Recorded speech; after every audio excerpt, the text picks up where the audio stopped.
Good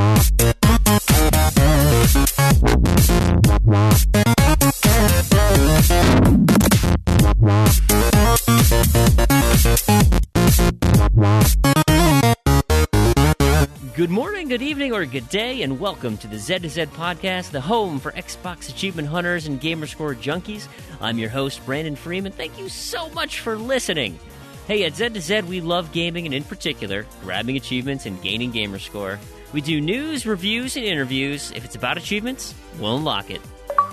We have a Paxcellent show planned for you today. We've got Damien fresh off his PAX East excursion, and we'll hear all about the cool things that he saw, the games he's played, and, of course, the smells he's endured. We've also got a good helping of news. Good, that's an understatement. There's so much news to get to, and a ton of listener feedback and some community activities. So stick around. It is fantastic. Hey, you can find show notes for this show as well as previous shows on our website, z2z.com. This is episode 20. You can also contact us with questions and comments at Twitter. That's at Z2ZZEDTOZED, or go ahead and email us directly at contact@z2z.com. Today's show is brought to you by the achievement, I Did This for Achievo, from the game Fable Anniversary. This achievement was picked in honor of Lionhead's closure today. The description couldn't be more clear. Perform a headshot with a crossbow while dressed as a woman wearing a beard and the redhead wig. I mean, I'm not sure what else to say. Just go and do that. But hey, I maybe need a little help finding it. So first, go to South Bowerstone, buy a dress. You should get the upper, lower, and glove pieces, and then swing over to the stylist shop and get yourself a beard. And for clarification, a beard covers the chin, none of those mutton chops. And you can go find that redhead wig at the Darkwood Bordello. It travel through the Darkwood Lake. You gotta get yourself a prostitute. Go upstairs with them, and when you're done, root through the cabinet to pick up the wig. Finally, the crossbow can be purchased at pretty much any blacksmith. And once you have everything in place, adorning your character, zoom in with the crossbow and take somebody out in the head. Turns out you can even shoot a civilian. You know, hold down the Y button for a little extra oomph and take their head clean off. Those are great tips from Shadowed Ash and Jack Layton on the TA solution for those, and special thanks to developer Lionhead Studios for that wonderful game series, despite the garbage in recent entries. But we want to wish everybody at the studio good luck in your future endeavors, and we look forward to the games that you come out with down the road. So if you, our fantastic listeners, have a suggestion for an achievement sponsor, let us know. You can contact us through Facebook, Twitter, of course, at Z2ZZEDTOZED. You can email us, contact@z2z.com, or leave it in a iTunes or podcast review post. And while you're there, please give us a rating. We would love it. So let's get this show started with an introduction of my co-hosts. We've got Crandy. How are you doing tonight? I'm doing all right. That's fantastic. We have Terrigan, of course. Howdy. How's it going? And our special guest today, Damien. How are you doing tonight? Oh, sorry, I was on mute. Doing great, thanks. Well, that's awesome. Well, let's get the show started. We got a little bit of intro stuff to deal with here, some housekeeping, and of course, Randy is really excited about this mug he's got this week. I have a great mug this week. It's one of my best ones. It's pretty new. It's the Jewish Community Center Hong Kong, from when I was definitely Jewish and definitely in Hong Kong at the community center that I definitely went to. None of those things happened, right? No, absolutely not.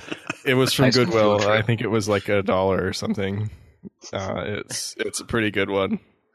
So that's one of the better finds. And like how? Okay, first of all, the mug exists. You could see that. How did it get how did it get here? Why is it a Goodwill? Why did somebody donate it to, why are they selling it? I don't know. I guess because people like me buy it. This is garbage. Yeah, no, exactly. It's probably one of those like tucked in the way back of somebody's cabinet, and they're like, "Oh my god, why is this taking up space in my cupboard?" Well, I actually looked the place up, and it's like a big thing. Like it's still around, and it seems pretty substantial. Apparently, they have a lot of good kosher food. I guess that's to be expected. I bet. That's what they say on their website. They got good kosher food. You would hope so. So what else is new, Crandy? Anything fun happening this week? Yeah, I got my green card in the mail. Whoa, look at that action. So now I'm a legal permanent resident of the US, and it was issued on 4/20. Nice. Which is my second ID to be issued on 4/20. My driver's license was also issued on 4/20. I think the government's trying to tell you something. I know. It's reminding you you're Canadian. Exactly. Oh, that's fantastic. Well, but now, not to be outdone, Terrigan wants to insert his own weekly item into the show. What do we got here, Terrigan? All right. Well, my T-shirt of the day is it's called Control Freak. It's actually a picture of 12 classic controllers from various gaming systems. There's a link there in the show notes if you want to have a look at it. But yeah, it's one of my favorite T-shirts. Are they to scale? Like, is there a Duke next to like a Wiimote and just like dwarfing it? No, I don't think it is quite to scale, actually. I think they must have scaled down the Duke, otherwise they wouldn't have been able to fit anything else on the T-shirt. Right. The Duke's actually the backpack that goes with it. Yeah, that's right, yeah. Although they've got, I think it's the Sega Saturn one. That one's pretty big as well. That one is big. Yeah. That one's actually the biggest one on here. So, is that the Saturn one with the joystick? Or is it yeah, it does have the joystick on it. Those ones were big. You got that Genesis one that looks like a boomerang? Oh, maybe that's the one. Yeah, anyway, it's got a whole bunch. You can take a look at the picture and you'll see. But yeah, so that's a pretty cool T-shirt, I thought. Nice. What else is new? Yeah, well, I have worked out what I'm going to do for my 300K milestone. And You're I'm not going to quit, tell anyone. Right? Because I hear a lot of people are quitting scoring gamer score, so I'm going to stop at $299.99. Yep, I'm going to stop doing gamer score, just do the podcast full time. I don't know what I'm going to talk about, but hey. Moving to PlayStation. Yep. Yes, but I've basically, just maybe to give people a little bit of a hint if they want to try and work out what's going to happen. My gamer score is on the score it's on at the moment for a reason, and there was as my recap, it was a game I played called Roundabout, which had a specific value of achievement in it that I was aiming for to get my gamer score on a particular target. So that's about all I'll say about it. But yeah, if people are interested, they can make some guesses of what's going to happen, but we'll see. I have a guess. I'll keep it to myself. All right, tell me off air. Well, I feel like it has to do with something, like in space. We'll see.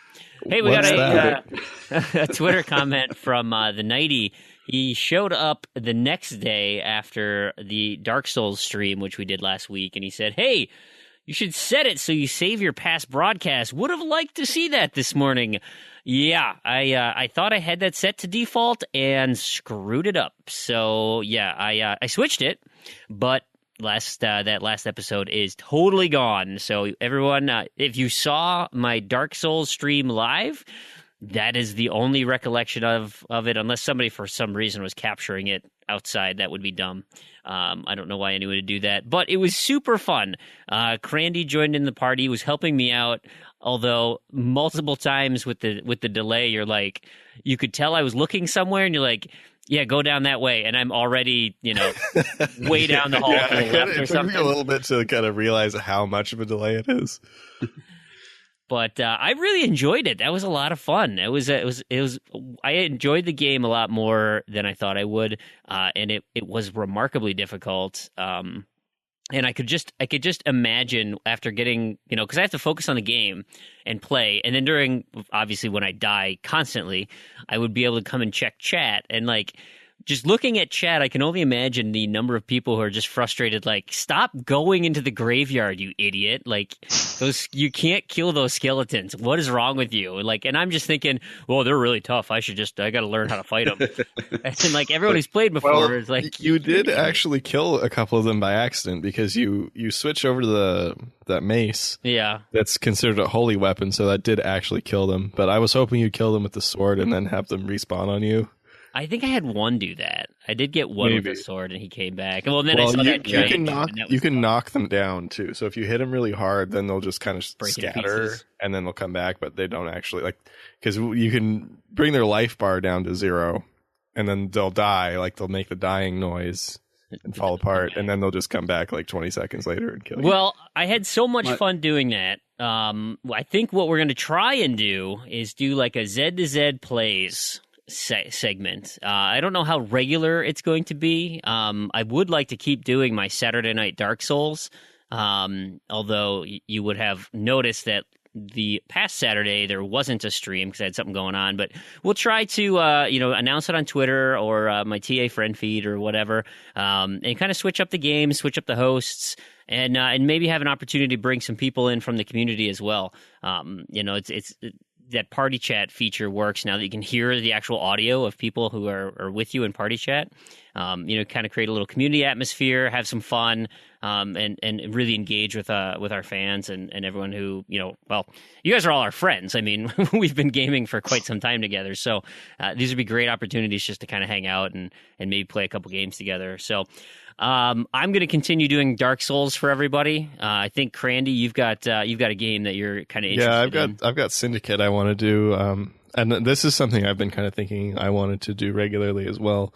So once I kind of finish up with school and have some regular weekends, maybe even this weekend, I might be able to do this weekend if you can't. What'd your mom say about it? She okay I don't know. I'm going to have to get permission. Okay. I think you guys should do a community quiplash or fibbage checkbox. Absolutely. Those are great suggestions. There's tons of games and things we can do. And I'm not sure. Are you going to do Elite? Well, possibly, but my GTASC team is actually trying, or one of the members of my GTASC team is trying to get us to all play Payday 2 together, so that's a possibility as well. Well, that'd be cool. We got 4 people right here. But certainly Elite can support 4 players in a wing, so if anybody's interested in doing that, I'll be happy to wing up at some point. What the hell does that mean? Essentially, you're in a party of spaceships. That's how it works. Not like I'm taped down to your wing doing air tricks like at a stunt show. No, but I think that's coming in one of the add-ons. That's with the Kinect upgrade, right? Yeah. So what you're saying is it's like a party in space. Exactly. Yeah. Okay. Hey, it's like Kinect Party. But in space. Okay. I got a private message from Cinecide. He said, "Hey, listen to episode 19. Another great one. They are only getting better." Dancing emoticon. Stoked that you guys love the idea, and I'm excited to get things moving. Clappy hands. I would be honored to be the first participant who knows if it picks up. Maybe you guys make it a monthly or quarterly event. And what he's talking about, of course, was the Z to Z community show, where we've identified a few months out of the year that have 5 weeks. We typically are trying to keep to a schedule of topics and guests and interviews and whatnot. And we never knew. Not quite working out as planned. No, it's kind of random right now. But we have a rough plan. And, there is always that kind of random month that has 5 weekends in it. And we thought, hey, it'd be a great opportunity to try and put something together for the community. Now, technically, May is one of those months, but I'm not sure we can pull it together by the end of the month. But we'll see what we can do and see if we can. Maybe we'll tie it in with the Twitch plays while we still learn what system works the best. But we absolutely want to have opportunities to connect with the community, get together, because you guys are what make this show fantastic. So you can have a drink for that one. And finally, Twitter message from Doughboy. He said, "Hey, Freemhole, since I was a little too slow on the Z to Z beta, could you keep me in mind for anything else? I have a Blue Yeti, and I'm always ready to be on the show." So, Doughboy, he's talking about the random to-do list beta. That was, it's in progress now, so all of you who've joined up, there's 22 of you in right now. So thank you for your help. I have generated lists already for them. I've made some serious progress. Yeah, already? Great. I know some people have. I have not. I'm kidding. I haven't done any.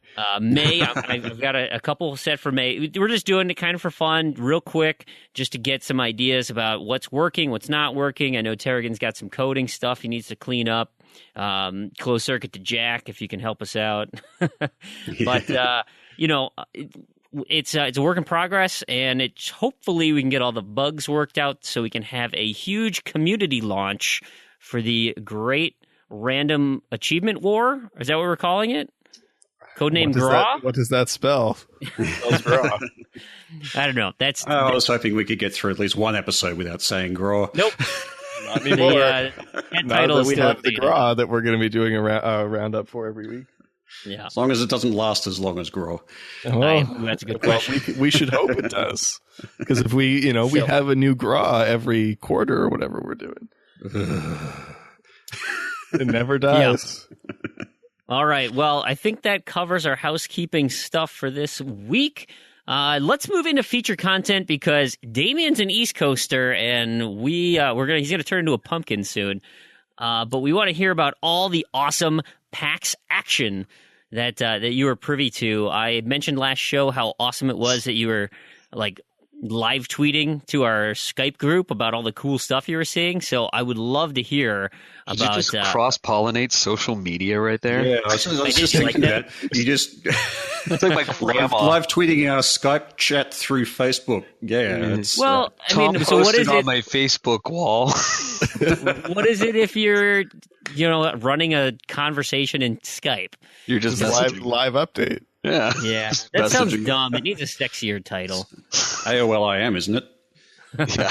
AIM. I think it's still around. It Isn't is. AIM still around? Yeah. ICQ's still around. Don't know who uses it. Yeah, I don't know. I've never known anyone that used that. I'm all about the bulletin boards. I've actually got a 6-digit ICQ number. I think I got in the first 200,000 odd or something. Yeah, I People was on ICQ. I was like that too. If I still even knew what my ICQ number was. Yeah, well, guys, I've got BBM, okay, because I've got a BlackBerry. Oh God, For real. Whatever. Some I'm just gonna random- go dial up to my random- own mud server. Down. You guys are ridiculous. I don't even know what you're talking about anymore. Technology, it befuddles me. Okay, guys, that just said BBM chat room. Can we have an IRC chat just room? gonna I think that'd be awesome. We could. I'm going to set up a node on FidoNet. Awesome. All right. Trying to find Prodigy again. Listen, nerds. Let's talk about all the nerds you saw out at PAX East, Damien. You already regaled us with a story of the aromas that you were privy to, but how about some of the games you saw? All right. Do they bottle PAX Aroma? They really should. So the nice thing, so for people that are not familiar with what PAX is, I'll just give a brief historical. So PAX is short for Penny Arcade Expo. Penny Arcade is a comic strip that a few years back, actually, I think it was a little over 10 years ago, they started most of the gaming conventions, E3 and all that is for industry, for media, those types of things. So they wanted something that was more for the masses so that the general public can go. So they started it 10 years ago, and it was a Seattle-based event. It has now since expanded. They have 4 PAXs every year. There's PAX Prime, that's the one that's in Seattle. There's PAX East in Boston, PAX South in Austin, and now they will have, I think it's Aussie PAX Aussie. Oh, they're not calling it that, are they? Oh. It's PAX Australia. They've had, I think they've done that for the last 2 years, I think. So, and there's another one in November this year, which I plan to go to. So it is good stuff. It is very fun. So this was my third PAX. This is the second time I've gone as media. And the nice thing with going as media, you have, if you go to a PAX, it's amazing all the people that are there, but you will get stuck in lines forever. So the one nice thing with being able to go as media, you can get through things a lot quicker so you can see more things. You don't get all the swag, but if you're there to see kind of what's out there, what's happening in the gaming, what are developers working on, it's a great way to go about it. So I was there for 3 days, and it was I think when Randy touched upon trying to do GDC in a day, yeah, it's one of those things you need all 3 days. And even at the end of Sunday, you're still looking going, wow, there was still stuff I missed. Yeah, and even if you're wandering around the show floor, you're missing all the panels and things like that. So it's kind of you can't go to those events and expect to see everything, unfortunately. Yeah, so strategize, go with a plan. And with that, I will start. So day one, Friday, we get into the floor, and the things that I really try to do on the first day is hit a lot more of the AAA stuff.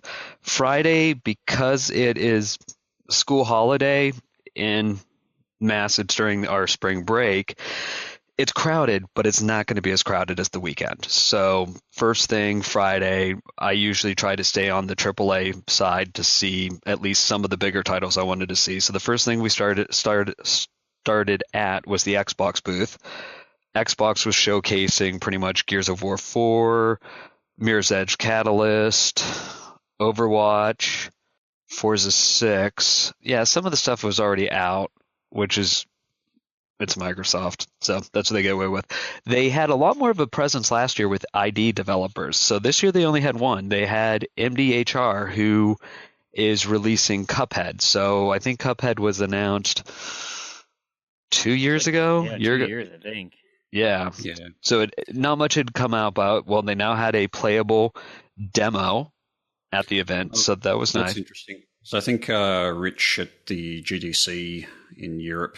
Was it GDC? It was the European Gaming Convention thing that you went to. He actually had Gamescom? Gamescom, I think. Yeah, he played Cuphead at the time there as well. So they had a demo there too. So it's been around for a bit. Yeah, I think I'm looking at the old news article. It looks like 2014 in June. So what we were able to see from it was the boss fights. So they had a few of the open world map. It reminded me of a Super Mario World for the old Super Nintendo, where you kind of have that. On Super Mario World, you had the dotted map lines of where you want to progress through the story. This was a little more without the lines, but it was still that kind of fixed, oh, okay, here's when I'm going to go next. If you're going to beat this boss, the developer was talking about it, it's going to kind of show a bridge happen and you'd cross over the bridge. So you know how you have to progress, but it still gives you more of that open overworld of where you want to go. So we were able to see the boss fights, and the game looks really clean. It is a 1940s style animation, but the characters are of their creation. So you look at it and you get that kind of nostalgia of really old Disney / what I was thinking, either Hanna-Barbera, but anyway, that nostalgia feel. It's the early style of cartoons, Steamboat Willie kind of style. So right. really early pre-Fantasia kind of Disney style, I guess. Yeah.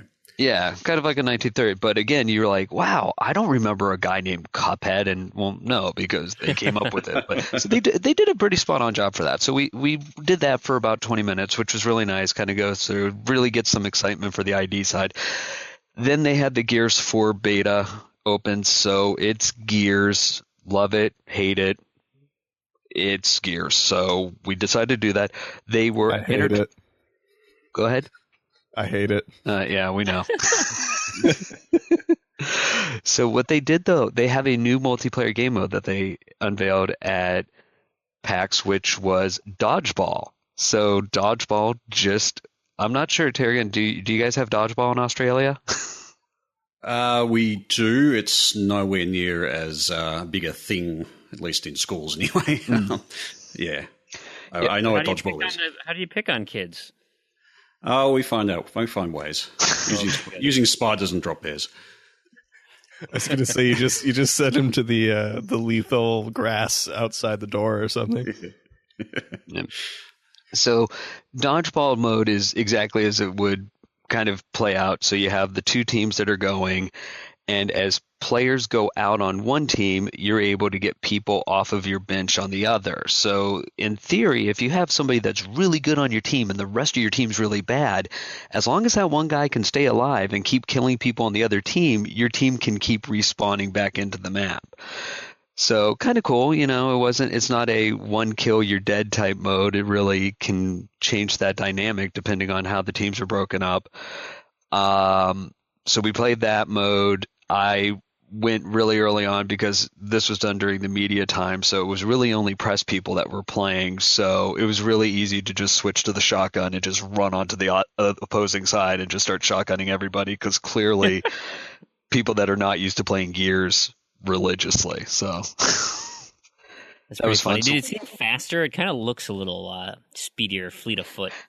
Yeah, so the gameplay, it felt very, quick, but it still was Gears. One of the things that they did add as a new feature, I didn't try it, but it's called yanking. So you know how you snap to cover? What you're able to do now is if the enemy or the opposing team is snapped to cover, you can go to them and press Y, and it will kind of yank the person away from the cover so you can actually get a shot. So you're no longer stuck with the person kind of behind cover and you're trying to shoot over it. You can actually now interact and pull them out of cover. It's kind of cool. Yeah. And then, so after we left, so that's really all we did at the Xbox booth. And then we went over to the Behemoth, which is showing their Pit People. Well, last year it was called Game Number 4. They've now launched a title. It will be called Pit People. And so they still had the playable demo that they had shown last year, but they now unveiled the co-op mode. So I get, what would be the term for it? I think a hexagonal role-playing type gameplay. You control a character and it's on a hexagonal map, and then you control it sounds like a tactics style game.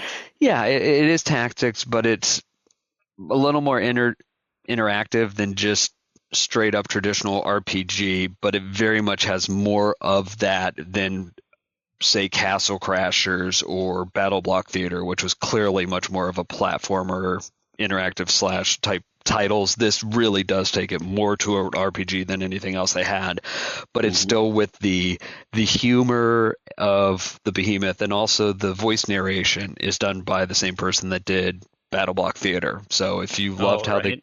What? I said, all right. That's great. Oh, yeah. So I am already excited for this title. So playing it in co-op. So in single player, you'd be controlling about 3 players. So with your second player controlling another 3 players, you really get these 6-on mini enemy dynamics. And, if you're working together, you can sit there and figure out which people can take out the people with the armor and get to strategizing. So it's really good. And again, it's the one thing I do like the Behemoth has really done is all of the games are very different from one another. It's not like they're working on one type of, let's go back, Gears, right? It's not Gears 3. Oh, it's Gears 4. It's pretty much the same characters and looks kind of the same. Their games are very different, yet they have those common ties between all of them. So definitely looking forward to that. They actually announced a closed beta that people can start signing up for if you were at PAX. So if that will be opened up to the general public afterwards, who knows? Maybe not. Not sure. Is is the combat turn-based as well, or is there a little more action elements to it, or is the gameplay out very turn-based? It is turn-based, and you would set up where you want your characters to go. You press the Y button, they move, then they either attack or stand there if you're not within range. Like if you have an archer, you can move it within firing range. If you have a melee combat guy, Horatio, who's the hero, who's the melee guy, he has to be right next to the enemy to do that. And then it takes turns. So it actually, it really is turn-based from that mode, at least within the battle sequence, and then it has an open overworld map that you go and roam around in. So it really is more. Yeah, I gotcha. Yeah, cool. But again, this is only for the first.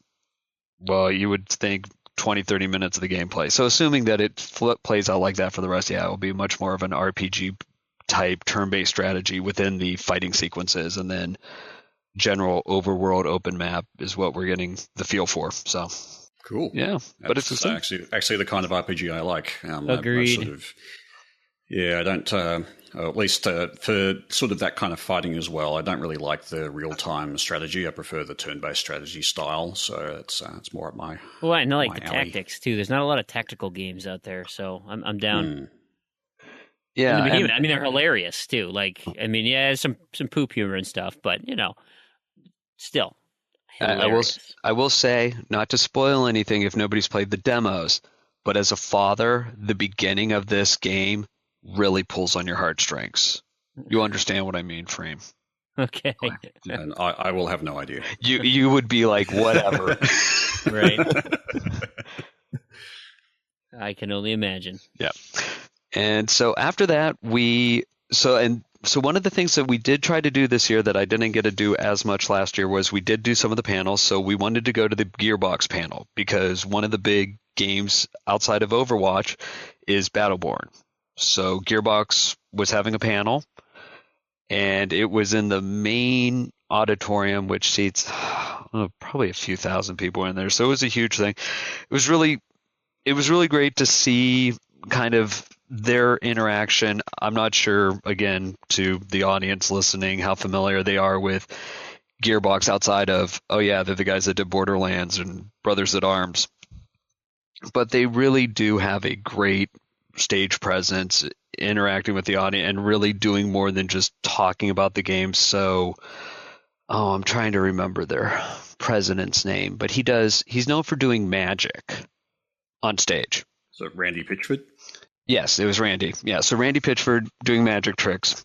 So I was on stage doing magic. It's actually me. The what? It's actually me. Oh, okay. I was on stage doing magic. This Randy, yes. Yeah. There's his last name, everybody. Randy Pitchford, right here on the podcast. You got me. So, again, magic is always cool to watch. It's always one of those, you see the trick, I'm going to watch the hands very carefully, I'm going to see the trick happen, yet no. I have no idea how we did that. Yeah, exactly. Like how you did it. Is it a plan? Is it this and another? But again, very good at doing that.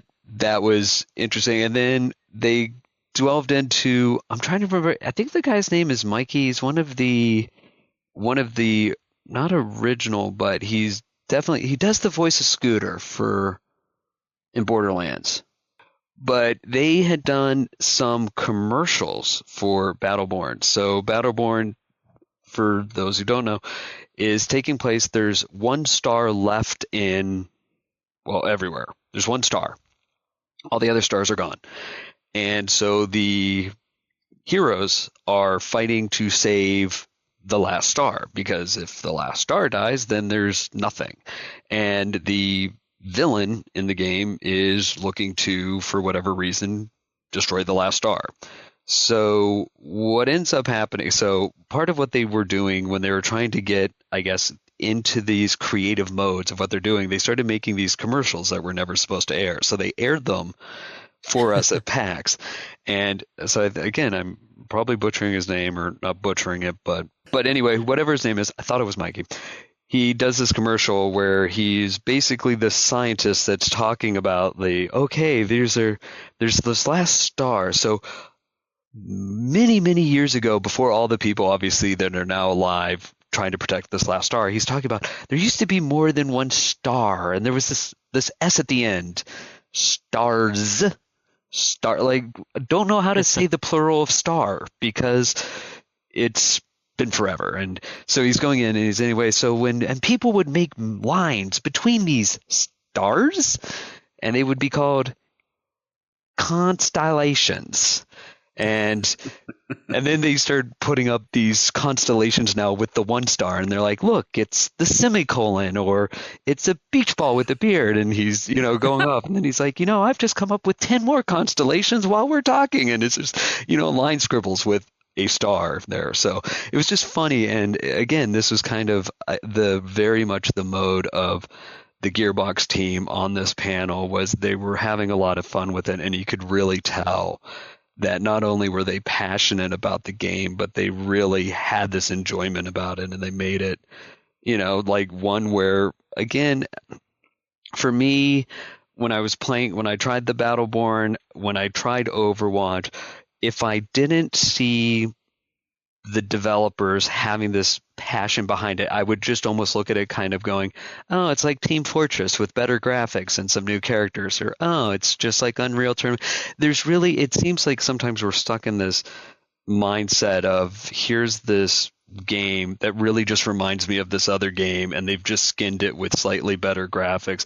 So to really sit there and see the people that have put their, not only their love but their life into this project for a number of years, and how they've started to really grow into that attachment of the characters and all that, really makes you take more time when you're playing it to get this kind of sense like, wow, they've really put a lot of thought through to this. So that's one of the things I did enjoy about going to the panels. It really did make that playing the game more of that real linkage to what they had been putting into it, if that makes sense. Yeah, certainly. And I certainly Battleborn has been pretty much off my radar, but now you're sort of talking about it and about the passion that developers have for it. It actually makes me want to go and check it out a bit more, to be honest. Yeah. And so some spoilers that they had is that they've announced, and this one might be more up your alley, Randy, that they are not co-partnering, but they are working with Harmonix, and that 2 of the Battleborn characters will be appearing in Rock Band 4. Rock Band's dead to me. Yeah, but maybe with some Gearbox people. And on top, Gearbox kind of is too. Oh. And so is Harmonix because of Rock Band. So, well, I don't know if you saw the news, but Rock Band 4 is getting its practice mode and online multiplayer. No, I did both a year too late. Still dead to me. There's no winning with you. No, they blew it. That simple as that. I will forever regret paying full price for that game. So, Damien, if you care, there are 6 Michaels who work at Gearbox and 7 Mikes. So probably wasn't Mike. So, see who does the voice of Scooter for Borderlands? That's probably Mike. Might be Michael. Probably Mike. Which well, one? Michael sometimes goes by Mike, though. That's true. So, no, they're distinct. I bet you'd know them if you saw them next to each other. Yeah, Mike. Love Mike. That dude. Oh, and the other thing they did announce is that after they are released with Battleborn, they will be going back and working on Borderlands 3, or at least the next Borderlands. What a surprise! Yay! I had no idea. Hey, it's like any franchise that works. Oh, we can make more money? Awesome. We'll just make the same game again. I'll just confirm for Scooter, it is actually Mike. Okay. Oh, Mike Newman. I thought it was Mike. See, it is literally Mike Newman. Anyway. Yep. And then, so this is where my life blurs. I don't remember. So this panel ended, and so the show floor was pretty much closed at this point because this brought us to about 6. And I don't remember if it was this night or Saturday night we did – no, it had to be Friday night. So Friday night we did the Jackbox team was doing Quiplash. That would have been a lot of fun. Oh, it was. That's why I suggest that if you want something that involves the community, you should do Quiplash. And doing Quiplash with about I think they were just over 1,000 people. I think there was like 1,100 in the room. Was hysterical. And they actually had special PAX questions. And back to the smell, they were one of the Quiplashes was the smell of PAX is much like fill in the blank. And I can't say some of the answers that are on this podcast, though some of the ones that you saw the next day, they actually had a Quiplash or a Jackbox party stage off on the second floor that if you weren't walking the main floor, people could go in and play just in the audience. And I think one of the things that did come up that I was like, I didn't notice this until I went outside for food is strawberry vaping. I used to be a smoker years ago. I've quit. I've yet to understand this phenomena of vaping, but it is And I normally, because I don't hang around smokers or anything, I never see it until I go into these huge public things, and there are people vaping everywhere. Yeah. So There's Randy, so many vapes at my school. It's like they're huge, like huge. Well, I've seen it's healthier, vapes. you know. I'm sure. You just yeah. No, I've seen vapes like that. People have sent me pictures of these. I thought it was a joke. It's not. Yeah. The one that comes to mind always that I thought was a joke for the longest time, then I realized it was not, was a guitar pedal, like an effects pedal, converted into a vape. What? Yeah. And I thought it was a joke because it just looked like somebody like stuck a vape head and in an effects pedal. That's probably exactly what they did, but But it actually functions. See, I thought that was the joke. Is like, oh look, it looks like because it's not that much bigger than those ridiculous huge box vapes. Now, the question is, of course, could they turn it up to 11? That'd be a pretty crazy vape, man. Did you guys see that dude who turned his e-cigarette and put Flappy Bird on it? Like he coated Flappy Bird into his e-cigarette. You know, Right, I so- just can't so respect not only that does he- enough. Not only does he want to ruin his health with a cigarette, he wants to ruin his brain with Flappy Bird. That's good commitment. I was going to say, it's not real unless he does it with Flappy Goat. Come on. Yeah. Right. Worst hit dynamic ever. So, no, but one of the people in the thing had said, the smell of PAX is strawberry vape. And I was like, really? Then And you realized it was strawberry vape. yeah, then you go outside and you go to the food trucks and you're like, wow, I smell this strawberry vape. We're kidding. Who does this? It's like menthols or cloves. Ugh. So that was day one, which was really fun. But day two was probably the one that, well, day 2 and day 3, that really became indie booths. And I personally, I have a love-hate relationship with indie. I love the fact that it's smaller things that get to be, there's some projects out there on the indie side that I am just absolutely excited for. And some of the developers out there, they talk about the fact that you're not making a AAA title. So if you want to make a game that I want to focus on zombies and witchcraft and I want to make it kind of retro and I need to just do it on a small, they can do that. They don't have to worry about publishers going, well, you're not going to sell millions of copies of this, so we're really not going to fund it. So there's that part of it that is really kind of cool to see these things. But then and where we would know for Randy, there is definitely some shovelware out there going, wow, somebody really has got to stop giving trophies to everybody. And some people just need to be told, just, mm-mm. And that's what Shovelware Cemetery is for. But where would we get all our achievements from? Oh, like back in the day, like visual novels. Hey, those visual novels, if you read, they're actually really good. Some of them. Yeah. Some of them are not, but yeah, some of them. Some, yeah. Some. Because we're all reading them, right? That's right. Yeah. Wow. I can read Japanese as it flashes past. Yeah, I learned Seconds. Japanese to do them. Of course. Yeah. Why else would you play them? And Chinese too. Yeah. Oh, of course. Absolutely. So They got colorful especially in the pictures. original Chinese. See, now you need to tell your story about when you told a developer that we would talk about their game on Shovelware Cemetery. Oh, that's on day 3. I'll bring that up. Oh, okay. We'll get it on day 3 then. We'll get on day 3. So day 2, so we start with the Indie Mega Booth. So the Indie Mega Booth is a lot of the smaller developers develop together into this one main area where they're throwing a lot of their products or pitching a lot of their products. Most of the indie developer in the Indie Mega Booth are ones that are going to be either coming to Xbox One or to PS4 or already out there on Steam, and ones that we've done coverage about. Tiny Build has a huge booth presence there. We just reviewed Party Hard not that long ago. So one of the things I actually had written an article on TA that some of the comments were, when's a date? Speedrunners. So we walked by the booth. Everything else there was stuff that had already been announced, but I did go by to ask them, hey, do you guys have a date for speedrunners on Xbox One? And it was an interesting thought because what they said was, well, we just released a patch for Steam, or just it's already out on Steam. And what happens is we get a lot of user feedback and there's things we have to fix.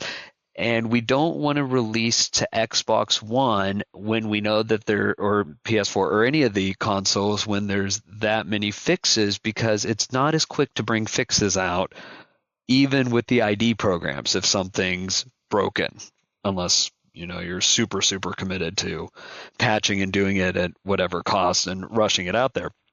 So they are hoping to shoot for, say, a 2016 date, but because of the fixes they need to go through on their last release from Steam, they're hesitant to. And this started becoming a very big underlying theme with talking to a lot of the companies in the indie side that have already released to Steam, and they're hoping to do console release in 4 months, 5 months. Their biggest hangups a lot of times is knowing that if they release the product with the patch with bugs in it, how do they get it patched? It's not as simple process as it is as Steam, and they don't want to, come and release a product and have the user community up in an uproar. I think Christian Allen even mentioned it, right? Like they release it, there's things. Day one reviews are what sticks, and it's rare for reviewers to go back and look at things after bugs have been patched out. So, unless you're SimCity. Yeah, money behind it. SimCity is so unfortunate. Yeah, there's a few exceptions to the rule. So we stopped by the Tiny Bill booth. Then we went and saw this program. It looked really interesting. So a lot of the indie booths were walking by the games and just talking to the ones that caught our eyes. So there's this one called Flint Hook, and it was from Tribute Games, and they did what was it? Ninja, Senki DX, Curse and Chaos, and Mercenary Kings. Mercenary Kings wasn't there, but that was the title that they've released onto Xbox One that they're known for. So Flint Hook was their first time to show it at the booth. So it's one of those things that they're developing for PS4 and Steam. They hope to bring it to Xbox because they have released titles for Xbox. But I think this, and some of the conversations also blur together, but there would be people that had developed for the indie back on the 360. And I think all of us can maybe go and agree that the indie showcase on the Xbox 360, I'm not sure if a joke was the right word for it, but it was just terrible. It might as well not have existed. Yeah, exactly. It's like, here, we're going to hide you guys all in the corner, and unless you're at 99 cents or $3.99, nobody's going to buy anything. And we're going to make it a very cumbersome process to develop. And now then we move to Xbox One, everything that you were doing before kind of changes. So it's almost like you're having to relearn it. So a lot of people that have really tried to go in on that original indie program got burned. So when PS4 starts their indie program and helps out, it's almost that you see some people that were doing one move to the other, and vice versa, right? Mm-hmm. If you had been a PlayStation trying to be on the PlayStation bandwagon, missed the whole indie on the 360 and now come into the Xbox One development, you hear the other side where, oh, Microsoft's so great to work with, and with their IT program now, you're like, huh. So I guess if you... What goes around comes around.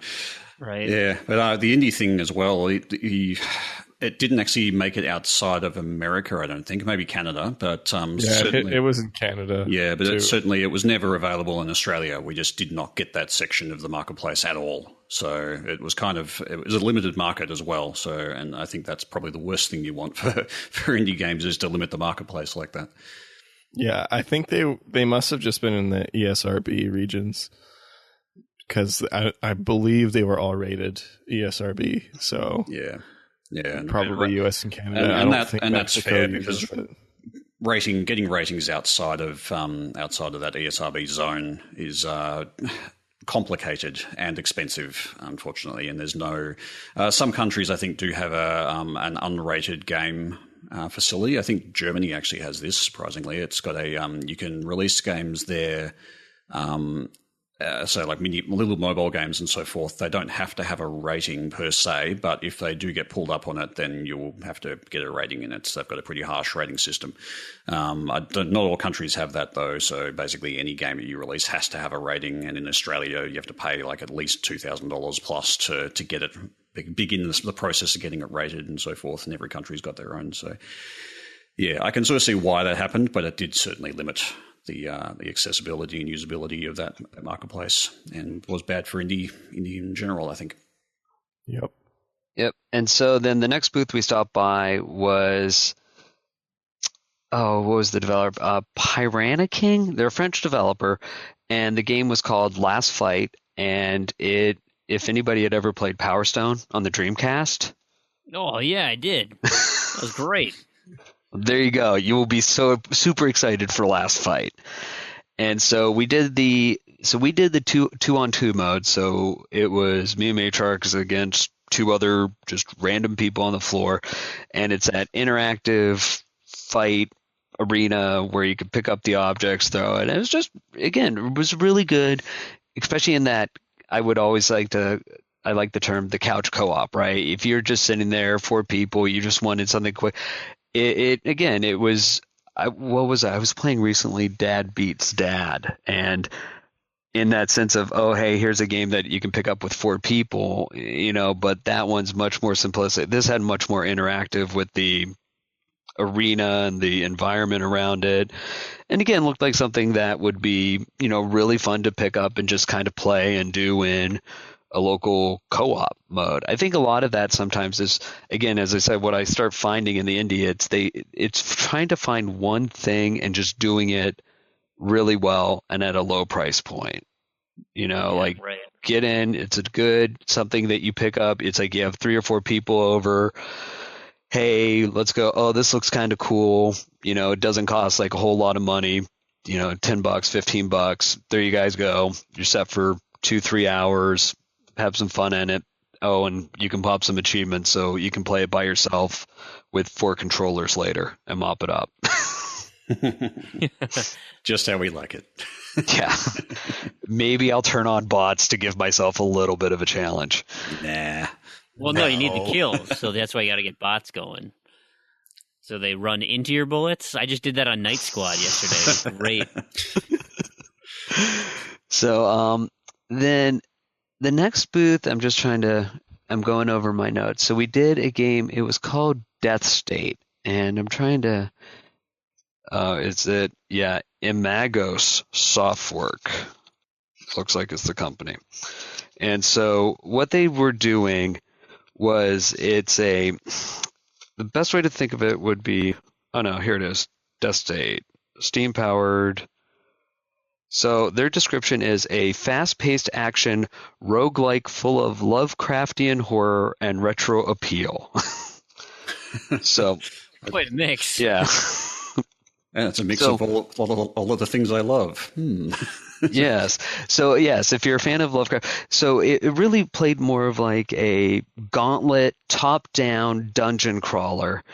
And it feels like a twin-stick shooter, but it's not a twin-stick shooter. It instead is a single shooter or single stick. So if you're within range, it would start firing automatically.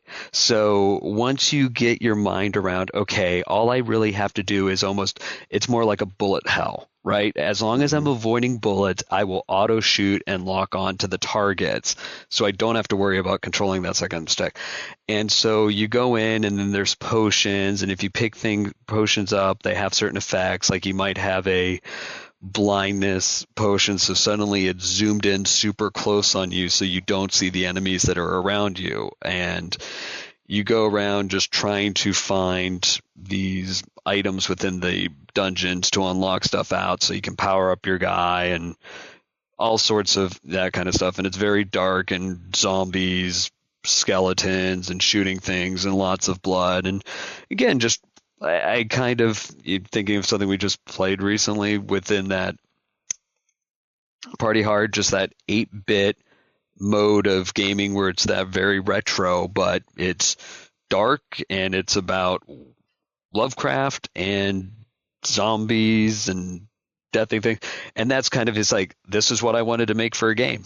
So this is what I made. And it's not that I'm not trying to appeal to this massive audience here. I found this is what I want to develop. And again, it kind of is, if you're into any of those things, it's, hey, this is actually kind of fun. You can pick it up, and it's, again, something that for that kind of low price point is a great way to just kill some time, which is really what I found, especially as I get away from AAA titles and I get older and you're only, I only got like an hour to play tonight, or I got that hour and a half, or I can play something for 10 minutes and then I got to put it down. So you totally go for Elite Dangerous then. It's not a time sink at all. Yeah, no, exactly. It's kind of like Death State, but in space. Oh, okay. There you go. So after that, we went by, we saw Forced Showdown, which I don't know, have any of you played Forced on Xbox? It's an ID title. No. Okay. I might own it. I haven't played it. I think I saw that you were one of the people on my friends list that actually owns the game. It's very 257 tracked gamers have this game. I think it's on my Balrog list then, if that's the case. Yeah, I think Lucas was the only one that has it. So anyway, so that was Forced. So Forced Showdown is the sequel kind of to it. It's part of it's an extended offshoot from that. So Forced was an action RPG. So Forced Showdown was more of a action shooter where you would unlock cards that give you perks that get you through the game. And again, it's already out on Steam. So Forced Showdown is already existing on Steam. Forced is on Xbox One. So they were basically talking about that they are hoping to port it to Xbox One and PlayStation 4 in the future. But I think a lot of that's going to be based on the success on Steam, especially when you see that the original Forced only has, at least on TA, 257 people that own it. And TA is probably an inaccurate representation too, because I feel like people on TA tend to play more obscure stuff just for Gamerscore, or like to have like all of the games, so they just buy whatever comes out. Yeah, so TA is a bit of an oddball thing. I think there's probably about the top 10 or 20% of people on TA are serious Gamerscore hunters, and then the rest of them are sort of hobbyists, I guess. But it was also, they're there because they're interested in achievements and Gamerscore. And then you've got the other 45.7 million live accounts that happen to be active at the moment, that aren't on filthy casuals. that aren't on TA, of course, are the ones that, we have no stats on. So, it's an interesting niche. I'm not sure what conclusions we can draw from the stats on TA, but it's certainly interesting. Well, what I would think, and this is just me coming from a background in analytics, is the sample population that you would see at TA, as you said, is more cared about Gamerscore, but just more concerned with Xbox in general. So especially when you start thinking of some of these ID titles that don't have a lot of marketing behind them, that are buried within the site, and most people are probably just more concerned with, oh, hey, here's my few AAA titles that I buy in a year. If less than 1% of TA, which is 300,000 gamers, have even played a game, and we're a site that probably puts more games on our tag than the most average people, in the grand scheme of things, that value is probably overstated on TA. So if less than 1% on TA have it, then it's probably even less than that in the grand scheme of all of Xbox. Yeah, and then to put that in perspective, 1% of the people on TA is still 3,000 people, 3,000 starters. So if you've got a game that's under 300, that's 0.1% of the people. So yeah, it's pretty small. Yeah, pretty small. Yeah. So you really, it's saying you got to go out there and support these ID games. EA is going to be okay if you don't buy this year's copy of Madden. They'll live. No, they won't. They need you to buy it really badly. They need you to pre-order it too. Yes, pre-order it 2 years in advance, please. And buy the season pass. Buy the MUT packs. Lots of them. $200 at least. I'm not a robot. Keep EA alive. Actually, and you should have Randy buy him because he's under the age of 18, so he can't legally enter into any contracts in the U.S. So after he charges the credit card, he can get it refunded. Nice. Yep. Yeah, I have a social security number now. So I might be able to get a credit card. I don't know. I haven't tried. So I after think you have to put a last name on your credit card, though. I don't think they'll just give it to Randy. I can't do it then. I don't have a last name. No, isn't it 2727? Oh, that's right. It is. Yes, it is. So after that, the last thing we did the podcast for Major Nelson.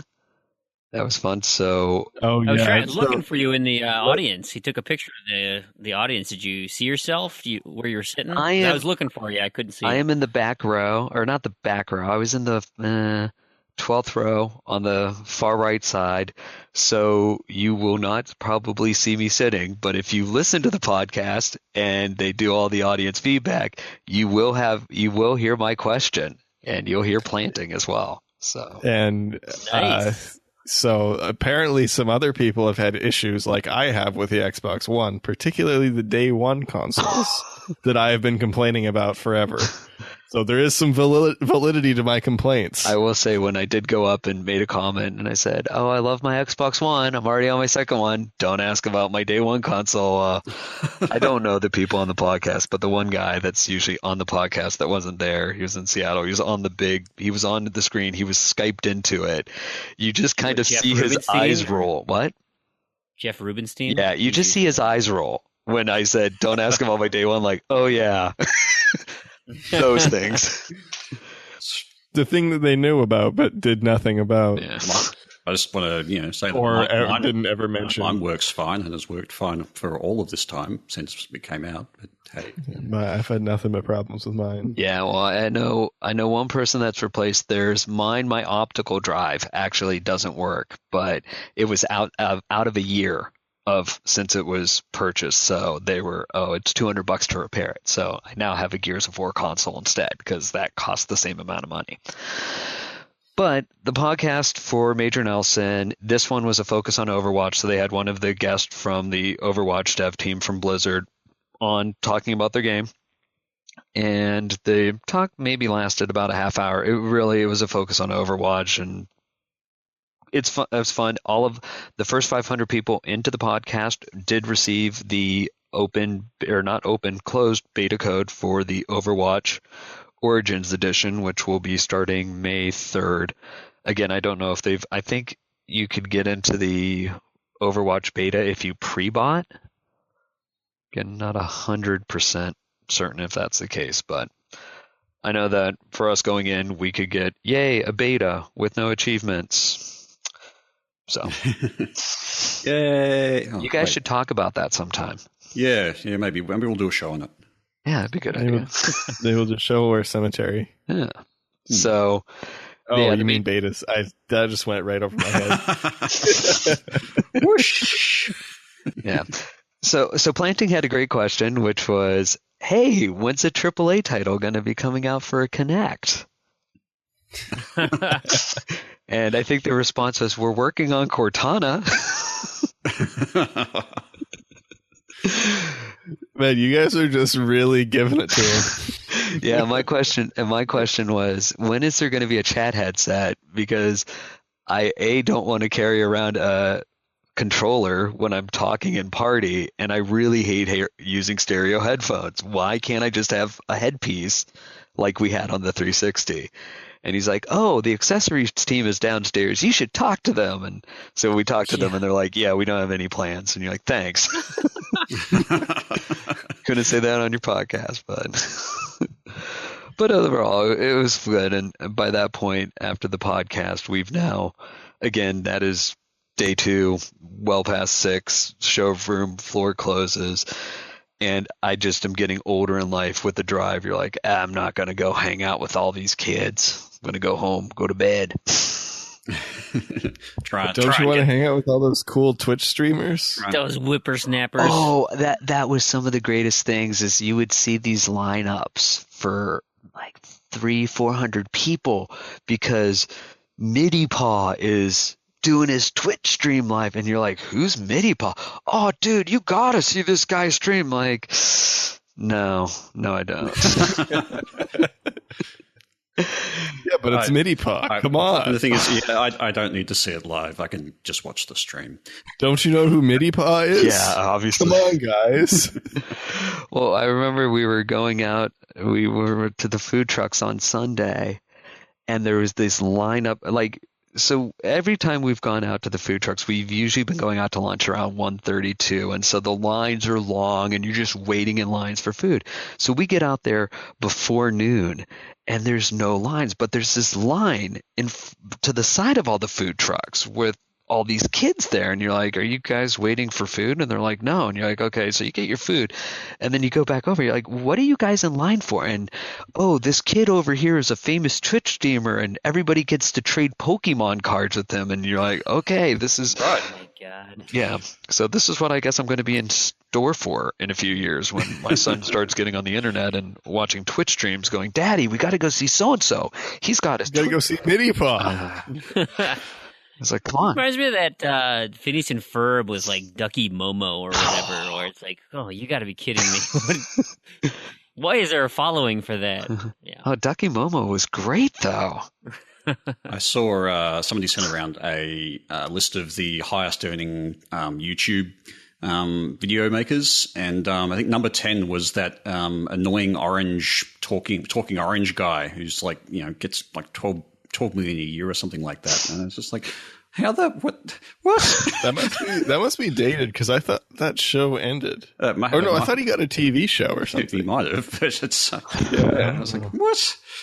Why? Well, I can't imagine how much someone like PewDiePie makes. Yeah, heaps. Like, can't. He like has unimaginable. To disclose his numbers, I thought, because he has like a charity that most of it goes into. Oh, maybe. Well, the charity. I thought he announced his numbers. I mean, he might. You can estimate it, though. It's generally about $1 per 1,000 views of just YouTube revenue. That doesn't include like shirts and stuff. Yeah. I mean, you can kind of ballpark it on that. Wow, you remember back in God, this is going to be one of those. Back in my days, you had to have talent and playing in a band if you were going to make money and get people to buy your T-shirts. I don't know which back then you were thinking about, but that doesn't mesh with me. I don't know, have you listened to most of the bands in the 70s and 80s? Well, hey, I grew up in Seattle in the 90s, so I still see kids walking around with Nirvana shirts going, you don't even know who they were. You weren't even born. Yeah, well, I live close to that place where Green Day was. Yes, you do. What that place? I don't know what it's called. Gilman. Yeah, that's it. Yeah. I feel like I should go there at least once before I move to New York. Yes, you should. And you should always say when you and by the way, you should say when you move to upstate New York, because otherwise everybody thinks you're moving to Manhattan. This is true. It's upstate New York. I'm not going to say where. I don't ever say exactly where I live. So Manhattan. Yeah, sure. Yeah, I mean the span upstate New York, where the winters are cold and it's like Canada. Oh yeah, dude, upstate New York is almost like the size of like half of Texas. It's like I'm moving to Texas. No. Which part? Well, I mean, I can say the Bay Area. That's not specific enough. Yeah. So and that by that place where Green Day was. Yeah, that town where nobody can afford to live. Actually, that's most of California. No, you can go to Central California. It's not much in Central California. Sure, you could afford a place in Compton. Lots of farms. Mm-hmm. Oh, Stockton's where it's at for the cheap prices these days. Yeah, Stockton. That's straight out of Stockton. Yeah. So day three. So day three was the cleanup day, and also the day that I tried to make sure to try to catch all the things that I had asked people what I should go look at and completely did not take proper notes. So, hey. So one thing we did do Overwatch. So day three was the Overwatch, because at some point you're like, man, they gave us beta codes. Everybody's talking about this. I guess I should try playing it. So we did the Overwatch beta, or the Overwatch demo. Now we did, by this point it is main event time. So there was a media area that they had. So what they were doing was doing 6-on-6 teams. So for the media, what happened is our team was 6 media people against 6 gamers. Oh, geez. Yeah, that went about as well as you Was Mini-Paw there? What?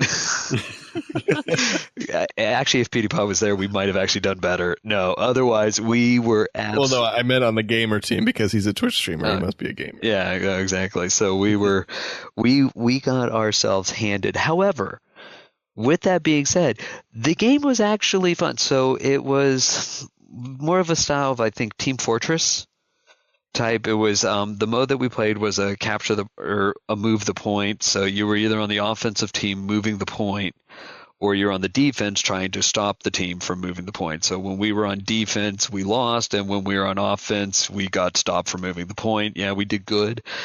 But the thing with Overwatch is there's 4 classes of people, and you can actually switch your characters at every time you die and you go to the respawn point. So depending on what type of play characters you play better with, what the opposing team's doing, and what your teammates are doing, there's a lot more of that as they were really pushing. Switch your character often and get good at different types of gameplay styles, which is really nice. So it's not like I just heard that, get good. Yeah. Okay, just thought. And my English, it gets gooder as it progresses. It is past midnight. I'm normally in bed by now, so. Oh yeah, because you're at the old people house. Yeah, lights out. Dude, I'm waiting for my wife to come down here, going, "You're still up? Get to bed." Dude, what time does your house go to sleep? Like 8 o'clock? It was late tonight. It was almost 9. 8:30. Whoa. Dude, Damien, I get you, man. 9 o'clock for here. Yeah. And that they stayed up an hour late so we could watch Face Off. How do you even go to bed that early? I don't understand. I don't go to bed that early. No, I know you don't, but I just don't understand how you go to bed that early. Well, no, that's why I usually go to bed around 11. I mean, I'm up at 5 in the morning. Yeah. Yeah, I guess so. I'm not used to that. How do people even get up that early? I know. My son, That's what I'm thinking. he gets up at 7 a.m. just so he can play his DS, and I'm like, don't wake me up before 7:30. Oh, see, my son wants to go play the tablet at 5:30 in the morning, and I started playing Battle Ages on Xbox, and he really liked it, so he now has the iPad version that he plays on mommy's tablet. So he's and you're probably, Brandon, the same way, right? Your kid gets into something, and then that's all that he wants to talk about. Guess what I did here? And you're almost, I got my own game. I see it, but parenting. Oh my god! This last week he wanted to play Rayman Legends, and I am literally just doing the last bits to get the awesomeness. And I'm like, okay, well, that's fine. We can play Rayman Legends on the 360. No, I want to play it on the One. I'm like, I don't need any achievements on the One. I need them on the 360. It's about me. This is my console, and we're playing on the 360, or you're going to your room. Well, see, that's why, and that's final. See, that's why Freem half, and you just let them play on Freem half, and then you just play on an alt, and then that way you're not getting achievements for a little bit, but it's okay. Because No, it's not okay. I'm wasting my time. If I'm playing games, I want... Your wife does not listen to this podcast, does she? Play with my son. I'm wasting my time. Did you just say that? No. So we did Overwatch. It was fun. And that was kind of the end of the AAA. So the next stop we had was for Below. So for Cappy, developer Cappy, Major Nelson had announced that Below will be coming to Xbox One. It will be an exclusive. I'm not sure forever, but it's at least going to be exclusive on consoles. So they had a playable demo, and they're shooting for summer of 2016. So this is another dungeon crawler, from a best description, but it's a very simplistic dungeon crawler. The graphics are very... It's the pixel art style. Yeah, it's not 8-bit, 16-bit pixel side. It's still cleaner, but there's just not a lot. It's a very minimalistic world you go into. So you go into the dungeons, and there's a crafting element to it. So you'll be going around and you'll be collecting. You have a bottle and you can collect water and you can get grass things. And you actually have a few things you have to worry about. You have a health meter, so you have to worry just about your general health. You have your hunger, you have your thirst. So if you get engaged in battle and you are attacking the enemy and you get hit, you'll start bleeding. So you first have to heal your wounds, and then after you've healed your wounds, you might need something to actually like replenish your health. And then on top of that, you'll have hunger that's going on. So you don't only just have to worry about healing, you also have to worry about making sure you eat, and eating isn't replenishing your health, it's replenishing that stamina. So it gets a few dynamics in there to really go. And on top of it, very Dead Souls-esque, if you die, all of your inventory stays on your corpse. And you get respawned at a checkpoint. And so you have to go back if you want like your lantern. You want your lantern in a cavern. You got to go find your body again. And what happens is the maps are randomly generated. So where you died isn't necessarily where you are when you respawn. So it was cool. It was fun to play, and yeah, you're like, okay, this is good. The next move, so we went from that, and we basically had 2:00 appointment, go play through that, do the demo here. 2:30, okay, now we're going over to Compulsion Games, and we're doing We Happy Few, and that's the other thing that sometimes is very ADD about the ID world. You'll go from one title that is very minimalistic, and then the next thing you're, wow, wait, there's no progression, right? It's just very shocked to that system. So We Happy Few is a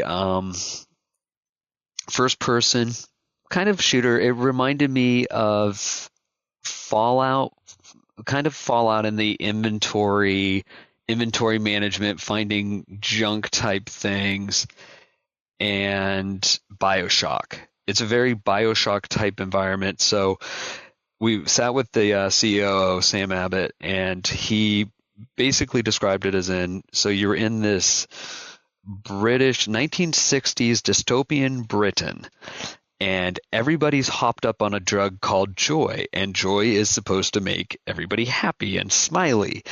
But some of the side effects of joy is you could go insane. So what happens is if you go insane off of joy because you can't take it, all the joyful people, they don't want you around anymore. So you get shoved off to whatever the bad areas.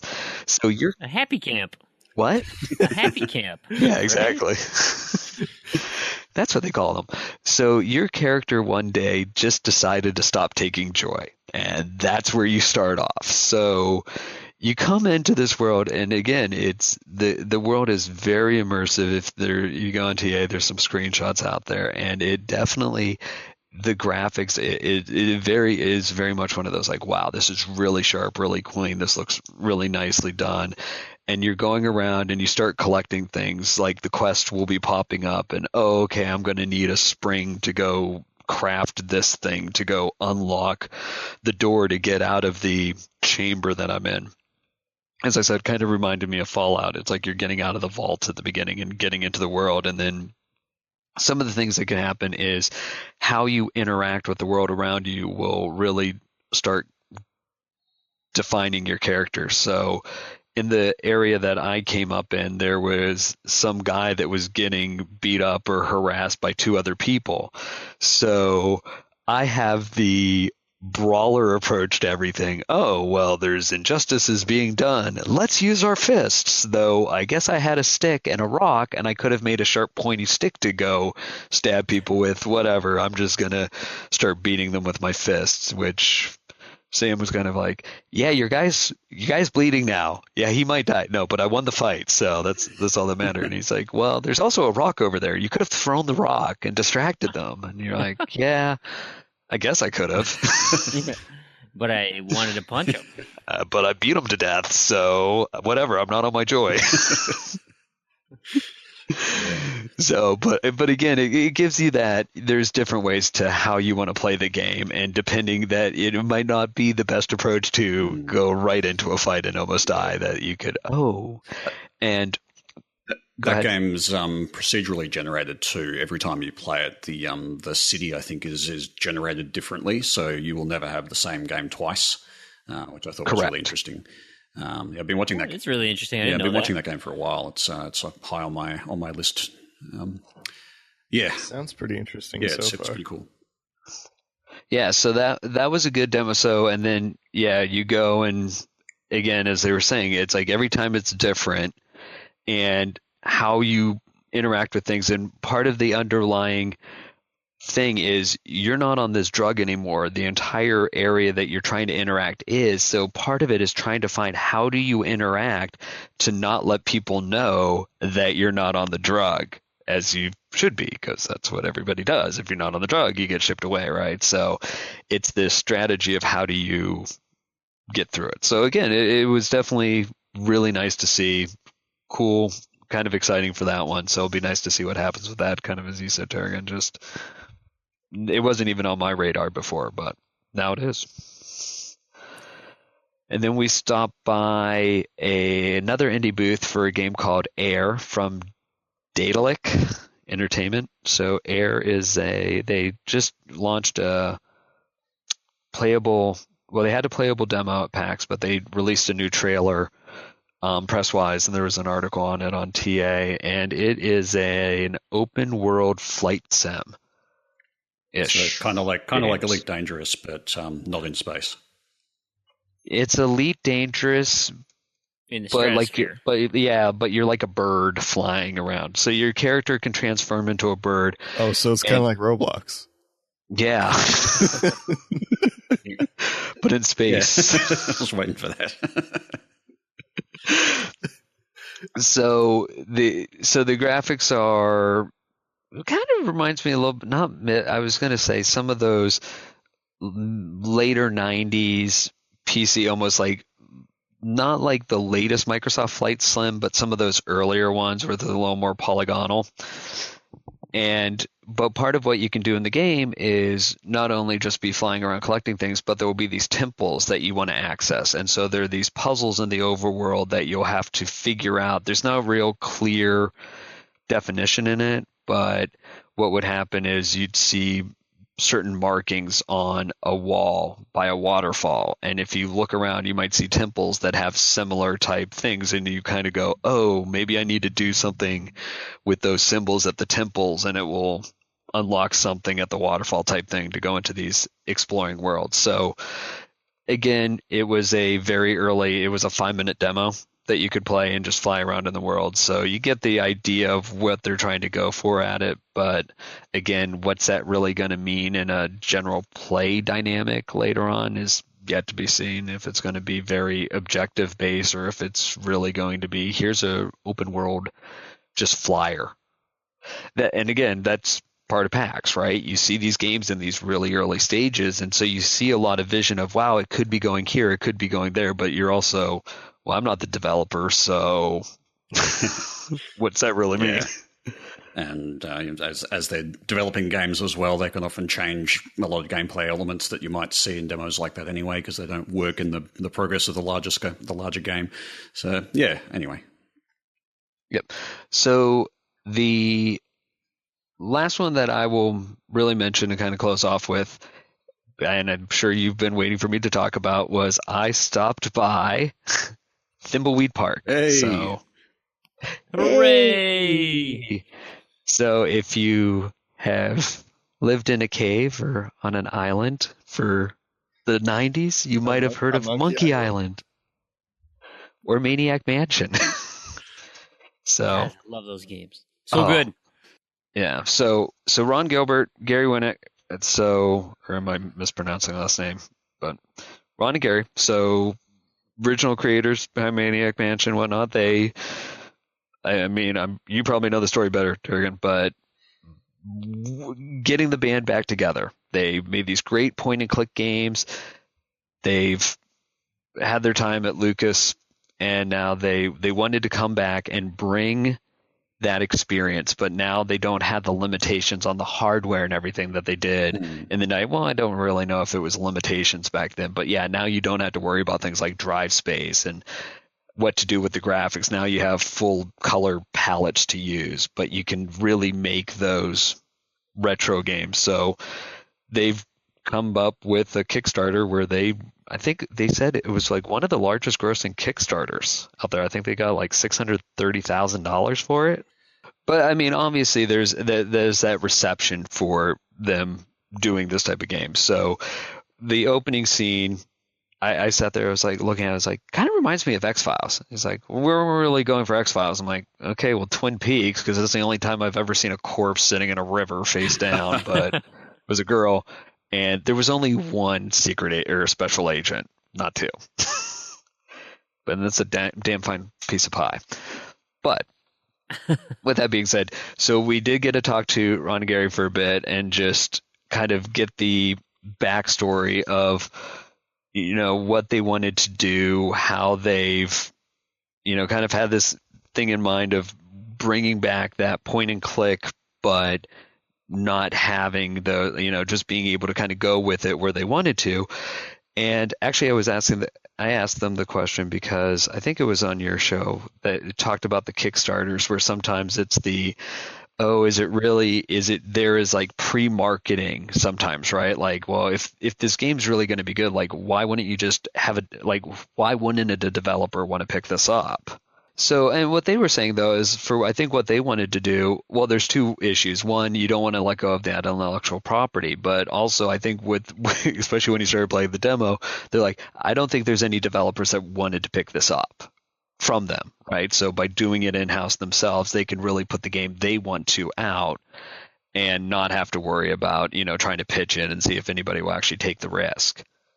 They could do it. So, there's stuff like when you hear back from Maniac Mansion and like the things that they initially had in, and Nintendo was like, yeah, you can't put that on there. And like some of the pictures were supposed to have naked ladies on them, and even the hamster blowing up in the microwave and stuff. Like, yeah, that had to get patched out later or redone.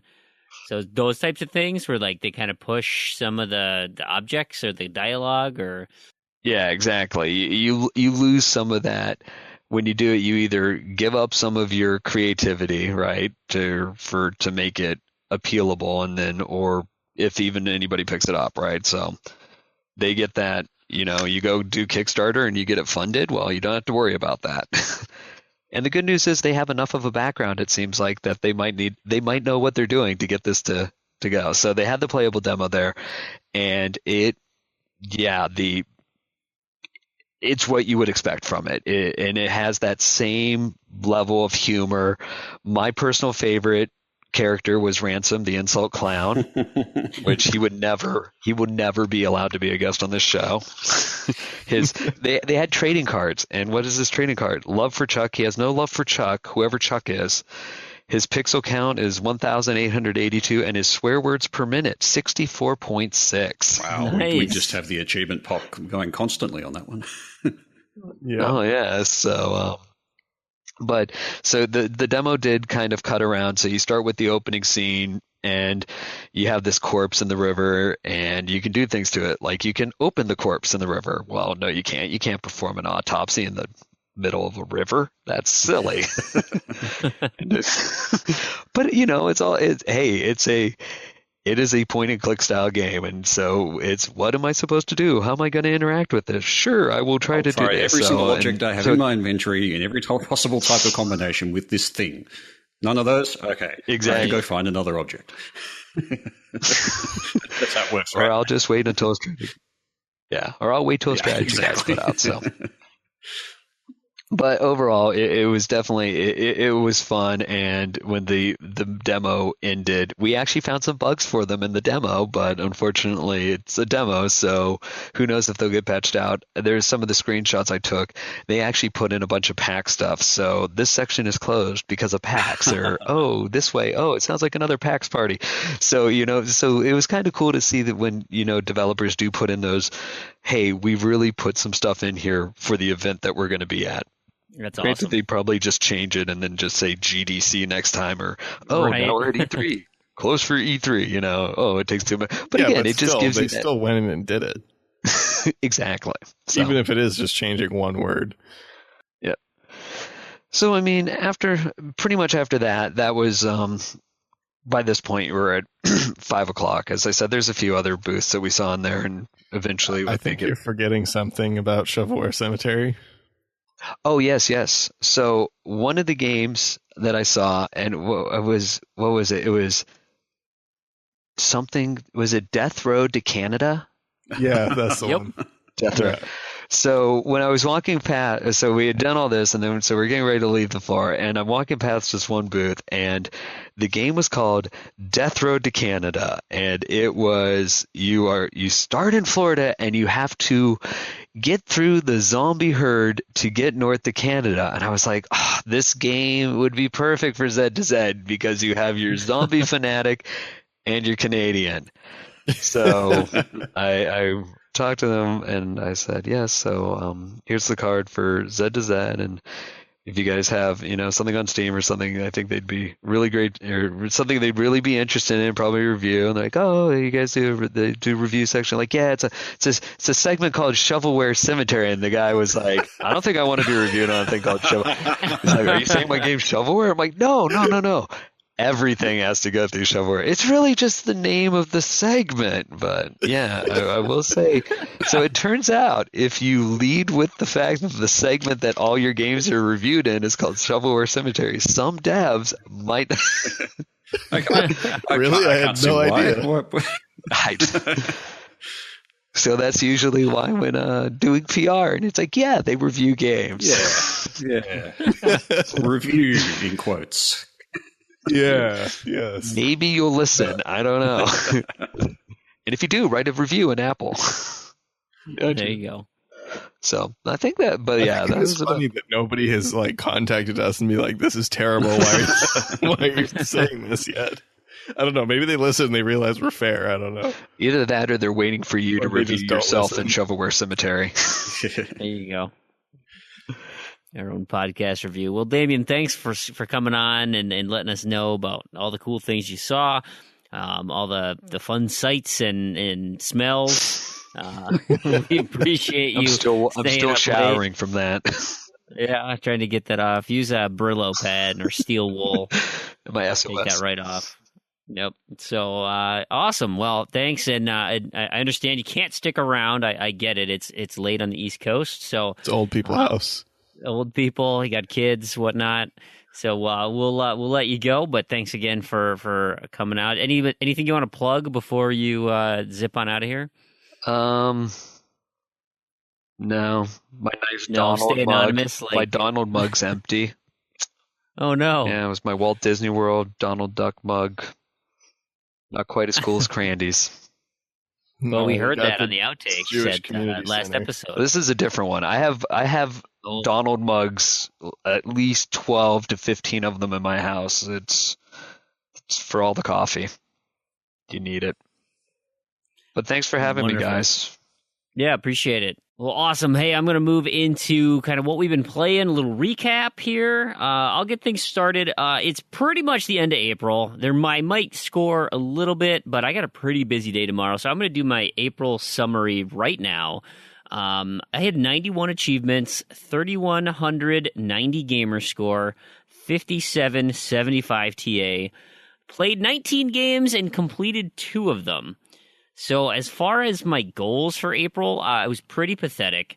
I did complete SpongeBob and 6180 The Moon, and I did have my Dark Souls Twitch stream. So that those were my successes. I completely failed on Borderlands, Tales from the Borderlands. Didn't even start it.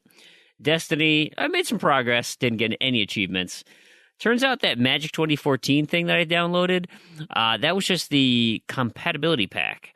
That was not the DLC, so I'm not quite ready to do that one. And Ben 10, I got 2 new achievements. Not going to do a speed run for that just as of yet.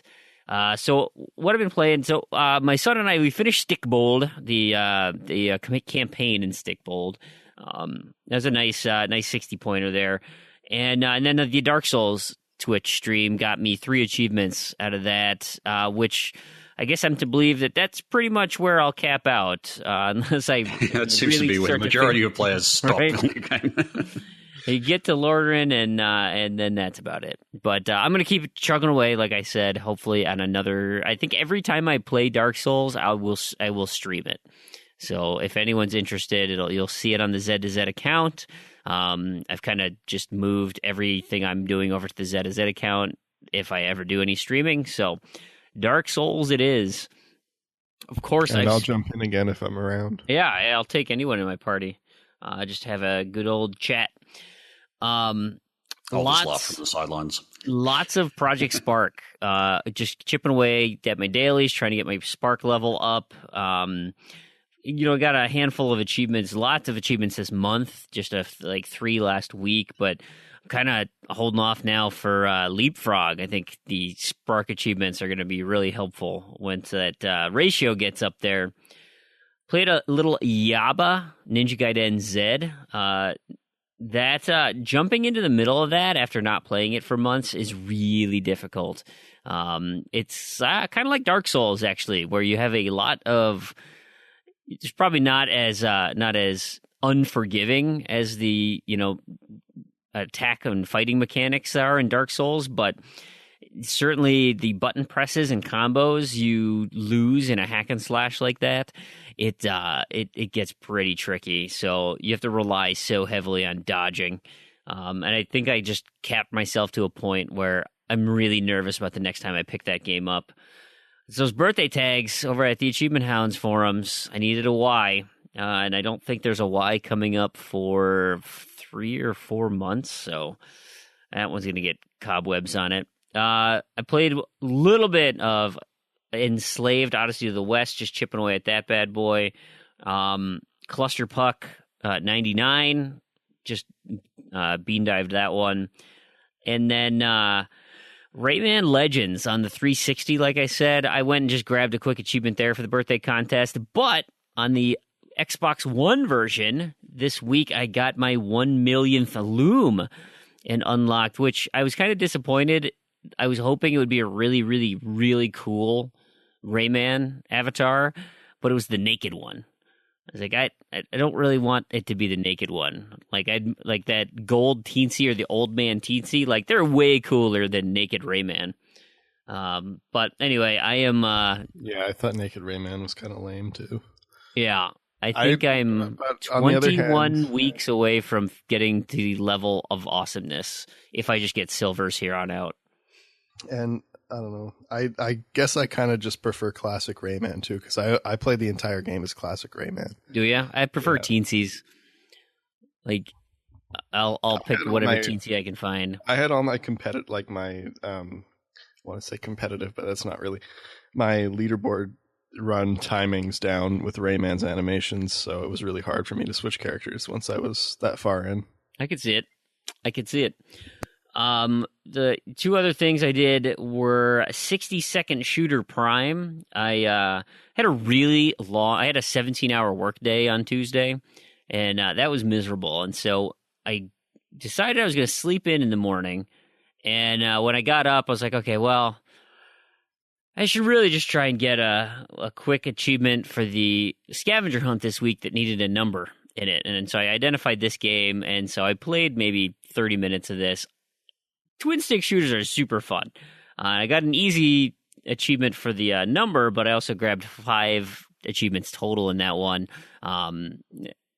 Super simplified game, but it's nice and fast paced. And the reloading games is the best part, where it's like you just die and it's like just start a new one right away. You almost can never put it down. It just sucks you in. And then finally, to wrap up the scoring for probably the bulk of my scoring this week, and to just close out on the birthday tag, I needed a K. I was going to do the Kinect Fun Labs and decided at 11 p.m. I was not going to set up the Kinect and went for Night Squad. And boy, with those easy modifiers on there, that game is such a joke. I went from, I think I had 1 achievement, and I think I played for an hour, got almost all the other ones, except the last two grindy ones of breaking all the bricks and killing 1,000 dudes. Oh my! Interesting. That one would be definite for a boot camp then, by the sound of it. Yeah. Oh man, it's so quick, and like there's some really great, like, so for the Grim Reaper, for instance, you can set up a game mode that works really slick called the Juggernaut. And so there's a minigun in the middle of the board. You grab the minigun and you are like just gonna wreak havoc. And so if you grab the minigun and get back to your little spawn area, you essentially can block yourself in where there's only one little tiny entrance, and all the bots just keep running around the corner right into your hail of bullets. And I mean, it's challenging to get the minigun over there because you move so slow. But once you're in there, you can just let that thing ride for 3 minutes and get 200 some kills. And so like getting the 1,000 kills is going to be pretty quick. And there's an easy level to do the 5,000 wall breaks. So collectively, it's not a long game. It's super simple. And so that's about it. So for May, I'm not going to set individual goals per se, because I still quite haven't figured out what I'm going to play the upcoming month. A lot more Project Spark. I'm going to try to get as much as I can out of that. And if I did my calculations correct, I don't think I can get the Rayman achievement this month, but I'll keep chipping away at my levels of awesomeness. So yeah, with that, Terrigan, what about you? What have you been up to? I've also been chipping away at Project Spark. I'll actually just had a look at my stats as well, just for the April period, and I ended up with 193 achievements total for the month, and 120 of those were from Project Spark alone. So Project Spark gives you quite a haul. So yeah, I had 3,678 gamer score, but the ratio on that was ridiculous. I actually almost got a 3.0 ratio for the month, so I've got over 10,000 TA. Which is pretty phenomenal for that amount. But yeah, Project Spark is a great game if you're looking for TA at the moment. And I've got to pick up the Windows 8 version pretty soon as well. I think we're in a session in a few days, actually, for the 100 downloads. Yippers! So that's hopefully we'll knock that one out. That's one of the trickier ones. And I think there's only the dailies and weeklies that are going to be a bit tricky. But they're not even tricky; they're just time consuming. Yeah, and also a bit buggy. I think you ended up getting the daily one, but it didn't actually. I did. Don't bring that up. That's a sour subject. So those just take time. And the other ones are getting the challenges with all of the characters, and that's again just takes time. They need to sort of cycle through so you can get them all. But I'm pretty close. There's not a lot left for me to do in Spark except for grind out the levels and a few other sort of level specific things, and finish off Voidstorm with all four of those characters. Which I'm about halfway through. Yeah. And that one alone is worth... I'm going to set up a goal right now to race you. You're on. That's worth about 1,000 TA too. So that's going to be another good one for the Great Drew Achievement Scoring Challenge. Besides that, I just for something a bit different, I picked up Blast and Bunnies. I bought that a little while ago. It's by a developer or publisher, based in Australia actually. It's essentially you're stuck on a turret and you've got to rotate around and shoot evil bunnies that are coming towards you and pick up coins. And it's essentially just a repetitive kind of shoot things and pick up coins kind of game. So that's a bit of fun. The achievements actually come pretty thick and fast in that game too. There's quite a lot of achievements, and they're not terribly difficult. There's a bit of grinding for some of the later ones. So I think you got to kill 10,000 blue bunnies or something like that, which you just get those as you go through. Then I also played Roundabout. Now, I picked that specifically. Roundabout's a really weird game. You're in a limousine that is essentially rotating constantly, and you've got to kind of get through these top-down kind of streets and roundabouts, and it's weird. It's a very weird game. But it had an achievement in it that was worth 79 points that wasn't terribly difficult to get, and I needed that 79 pointer to get my gamer score to a point where I wanted to set it up for my 300k. So that's why I picked that up. That actually only took me an hour, maybe hour, just to go through some missions and get to the second area and unlock that achievement. So I'm all ready and I just need to get close to the 300k, and then I'll do what I want to do. And then I played a game. I'm not sure if you've heard of it before. I certainly hadn't. It's sort of a space sim called Elite Dangerous. What's that? It's kind of like Roundabout, but in space. Oh, okay. Yeah. So I've been playing a bit of that. They actually just announced that the Horizons and Engineers updates will be coming to the Xbox One. Previously, they'd been released for the PC last year. And the Horizons basically allows you to go down on planets and drive around. So there's quite a lot of... So it's a pretty major update. And that's actually a DLC. So I think that's probably going to be a pay-for update for the game. But I'm really looking forward to that, actually, just to sort of get access to that content. Another thing about the achievements as well, I've sort of read somewhere that basically the feedback on the Elite Dangerous achievements was that they were a bit too hard. Like some of the achievements are rated as very, very difficult, particularly the tutorials one, ironically. So what did they do? They added more achievements that were difficult. Nice. So they added a title update with a bunch of them, and there's an achievement in the base game for earning elite status in one of the sort of jobs. So like as a trader or explorer or combat. So you have to do a lot of work to get to elite status. So they added a new one, which is get elite status in all three. It's like, yep, way to go, guys. On the other hand, they did actually retro add a bunch of achievements that were easier. So they've actually got a bit more progression, I think, through the list now.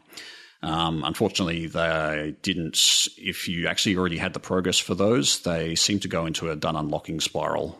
However, if you do the action once more, it seems to trip them over. So... yeah, so new achievements, always good, and they'd be pretty high TA as well, and I don't think that a lot of people on True Achievements particularly play Elite Dangerous heavily, so those achievements will be quite valuable. Maybe they just don't know what it's like. Yeah, it's I mean, it's kind of... It's kind of like TA, but in space. In space, yeah.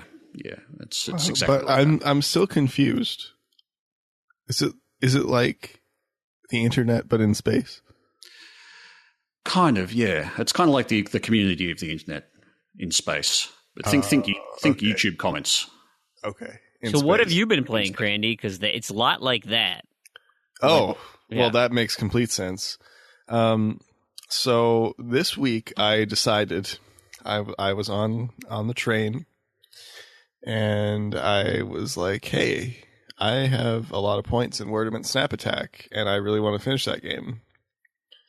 So I decided I'm going to just play that on the train on my way to school. And so that's translation, courtesy of Big L. Translation, school bus. I'm an OCD completionist, and I need to complete anything that's as grindy as hell. Yep. So, yeah, as of today, I think I'm like 120,000 points off of the 2.5 million achievement. So it's getting real close. Then I got to find an iOS device to do that quad stack. That's a quad stack to be proud of. Well, I mean, if you do one, you might as well do the others. It's not very difficult. Yeah. I played some Gears of War 2 with Jack. Just finishing off Horde. Almost done with that. Ready for that to be done with. I finished up Party Hard. I was working on that. Yeah, on the stream. On the stream. Yeah, is that a hard completion? It doesn't look like very it's too hard. easy. In terms of actual playing, you're looking at about 8 hours, and then another. Because I have a day one console that's very bad and slow. It took me a little bit longer, but you're looking at probably 2 to 3 hours of grinding for the 100 deaths and launching the game 100 times, particularly the launching the game, because the Xbox One takes forever to launch anything. So that's weird. I don't have this problem. Okay, well, I do. But anyway, your console's upside down because you're in Australia. See, that's it. Just flip your console upside down, Crandy. But so what you have to do is you have to launch it, then actually quit the app, then launch it again, quit the app, so on and so on. So during this 100, I had about 95 because I launched it 5 times normally. During this process, I had to hard reset my console about 4 times because it would just get to the point where everything would just freeze up. It would just say, this took too long to start. It won't start, just over and over again until you hard reset it. So that's the fun stuff I get to deal with on my console. Next, I finished BioShock Infinite, finally. Clash in the Clouds, not so great. It was okay, but the blue ribbon challenges were not terribly fun. And it took an unnecessary amount of time to unlock the stuff needed to actually be able to competently get through. So I really did not like that aspect of it. You have to play for like 15 hours just to unlock all your gear, and then you play for another 10 hours to get the achievements that you should be able to do in 10 hours. So not a big fan of that model. The DLC itself was mediocre, but not horrible. And then you've certainly played worse. Oh yeah, absolutely. Like there's much worse out there, but it's nothing. The game would have been at least the same or better off without it. Yep. And then the bulk of my week, or this week's gaming, has been in Dead Rising 2. So I've been ripping through that. I'm almost done everything but the kills. So I just have to do a couple more things. And this was from just a single playthrough in co-op with no particular aim. So been making some very good progress on that. And I didn't play Guitar Hero this week, which is the first week in a while I didn't play Guitar Hero. And I tried to play Killer Instinct last night with Fecal, but that's an awful nickname. we should just never use that again. You just flip some letters around and be like Flossil. That's I think that's actually kind of better, but not. Yeah. Anyway, so the Windows 10 Xbox One crossplay does not seem very good. That's what the conclusion that I've come to. We were not able to get in a game together, despite him I believe he put his PC in the demilitarized zone of his router, and I put my Xbox in there. I had OpenNAT. I assume he also had OpenNAT on his computer. No connection. It would just say we can't connect. And yeah, but now the North Koreans can get into your. I know. You got to take it out of there. But and my experience that since the crossplay has started, I've had a number of ranked matches that are very, very laggy. So I'm thinking that crossplay is in the early stages that are very bad. Who knows if... I think we had a question about this, actually, that we'll probably get to later in the show about kind of the future of the Windows 10 store and what I think of it. But I don't think it's looking so good. So we'll leave it at that. That's it for my week. Cool.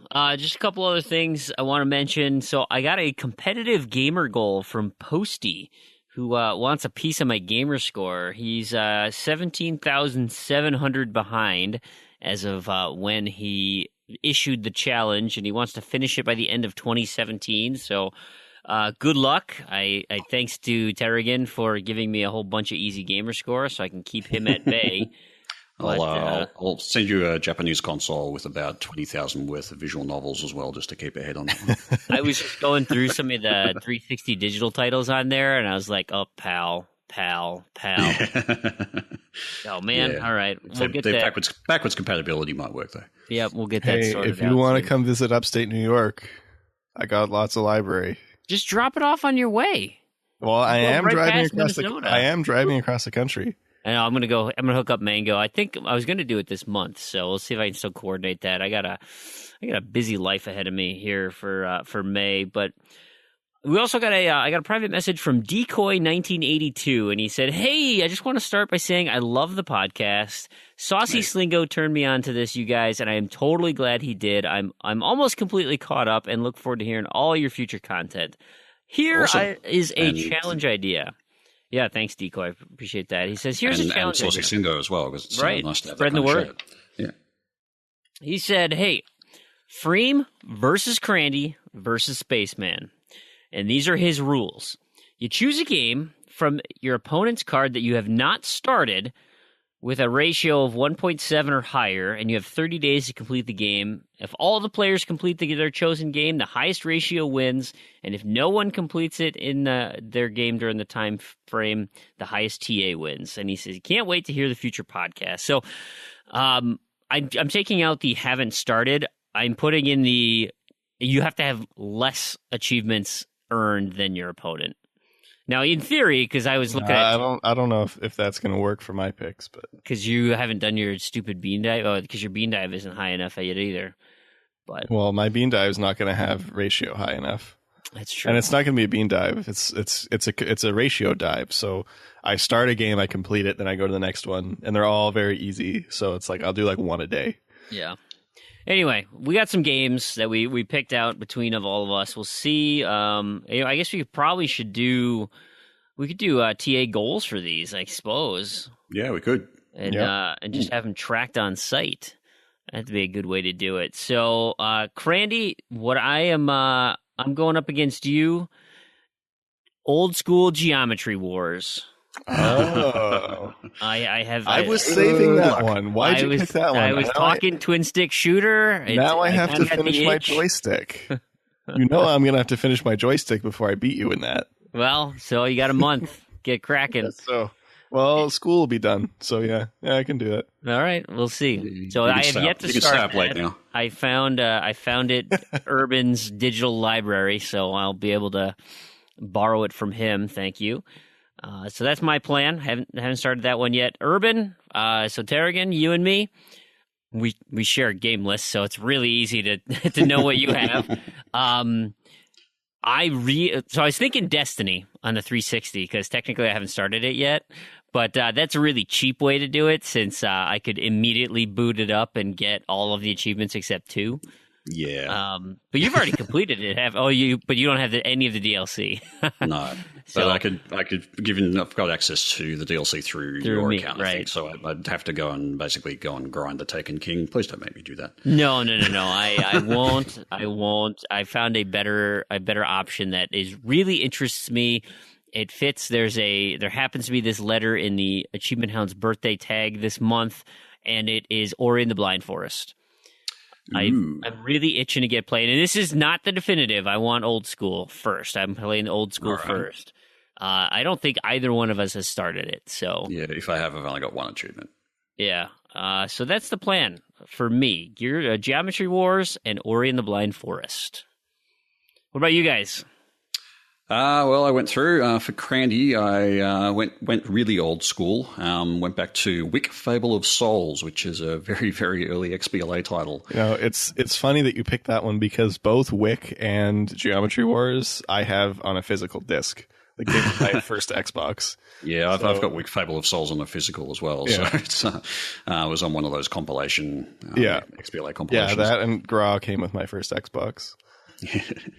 And for Freem, I was looking at D4, Dark Dreams Don't Die, because it's been a game that I've been very intrigued about, just never gone and got the time to actually sit down and play it properly. And you've got somehow more progress in it, even though you've only apparently, according to TA anyway, you've only played it 4 minutes. So I don't know how that works. Yeah, that was weird because I played it for like an hour. I think I had to do it for the UHH. Yeah, and so I played through episode 1, but I was like half. I was not really following a guide. I mean, I kind of was, but not close enough where I have to go back and redo episode 1, which is dumb.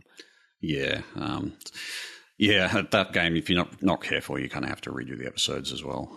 So I'll have to be redoing that as well. But yeah, I'm a little bit behind on you on that one. So I thought that was a good one for us to both attack. Sounds like a plan. And there's a letter D in this month's birthday tag. So well, that's handy.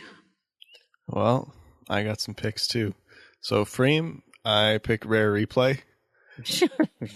I'm just kidding. I'm a whole 5 gamer score away from completing that. So no, not really. Tomb Raider. We look like we're kind of both around the same place in that. So did you do multiplayer? Yeah, I did. Yeah, so that's exactly. If you even started the campaign, I finished the campaign. Wait, what? And then how are we in the same place? Well, it looked like on TA score we were pretty close. Well, that doesn't make sense. I have not done know. anything in the campaign. Maybe I was looking at my list and thinking it was yours. I don't know. We'll see. So yeah, Tomb Raider. So that might be revised. All right. Yeah, well, I was looking at it for mine against you, though.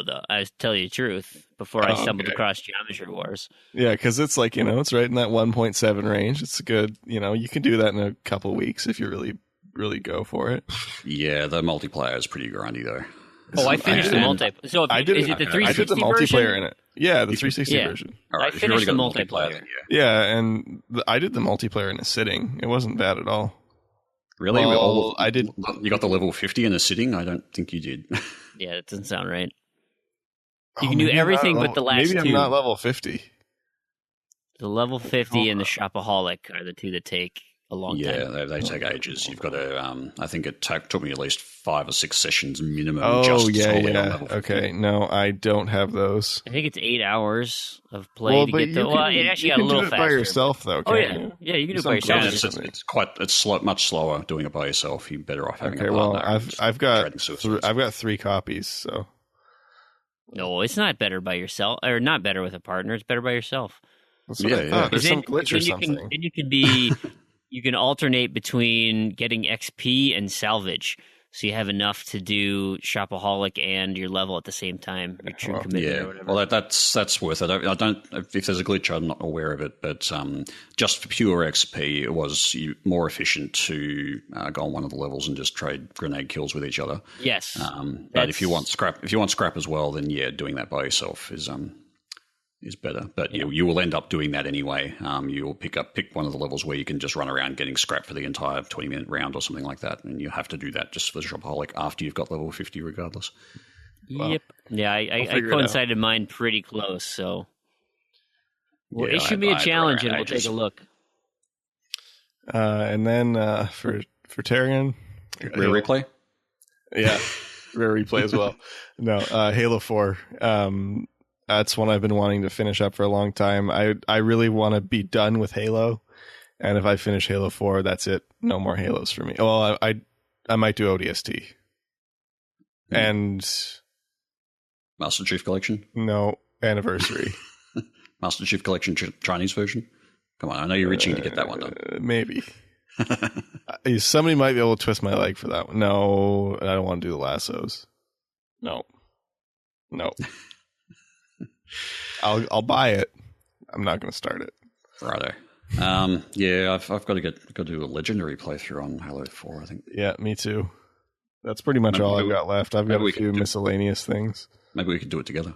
You have to. You have to solo it. The other funny thing is, Halo 4 was on my list too, but you guys are way, way further ahead than me, being as I've not started it. I got pretty into Halo 4 when it came out, and then I just never. I think I started playing Gra or something. It's right around that time, in the 2012 time. Yeah, so that sounds like fun. So thank you, Decoy, for that. We'll see. Hopefully, we can do you proud and make it a meaningful competition. We'll see. It'll be fun. All right, cool. At least I got to pick a couple of games I'm interested in playing. Much unlike my random to-do list. That's garbage. I want different randomness. Could you get me better randomness? Sure, I'll keep rolling. Yeah, just keep rolling until I get what I want. Hey, Freem, are we going to agree on no Cronus? Or do you not have a Cronus? I don't have a Cronus. I don't have a Cronus either, so we're good then. Yeah. That's easy. No, yeah, come on. I picked Geometry Wars because I want skill-based. Okay. Well, that's what I was thinking. Let's do this. I wanted to do that one. I at least attempt it legit. If it's too hard, I'll Perfect. Cool. Well, let's move into some news today. Like I mentioned at the top of the show in the achievement sponsor today, Lionhead Studio officially closed as of April 29th when we recorded this.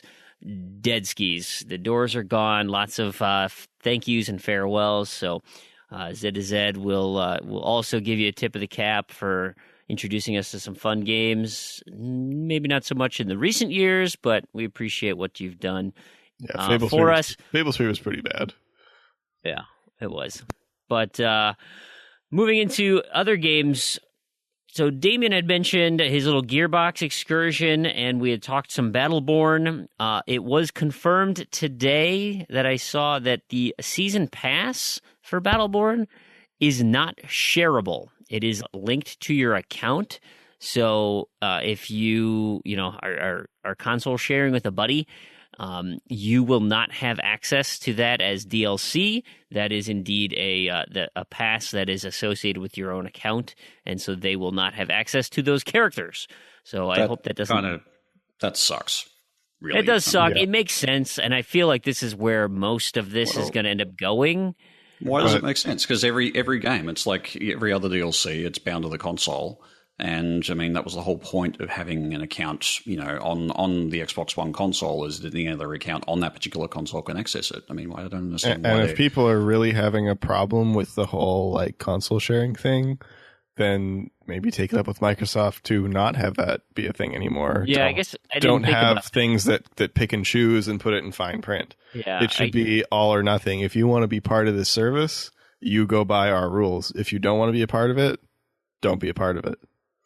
Yeah, I guess it didn't occur to me, like, if my son and I wanted to play, and I'm like, well, I can play with this character, and you can't, because that would be dumb. It's like anybody else who uses your console can't use that content. That's dumb, because that's really breaking a lot of the model. That now I'm angry about it.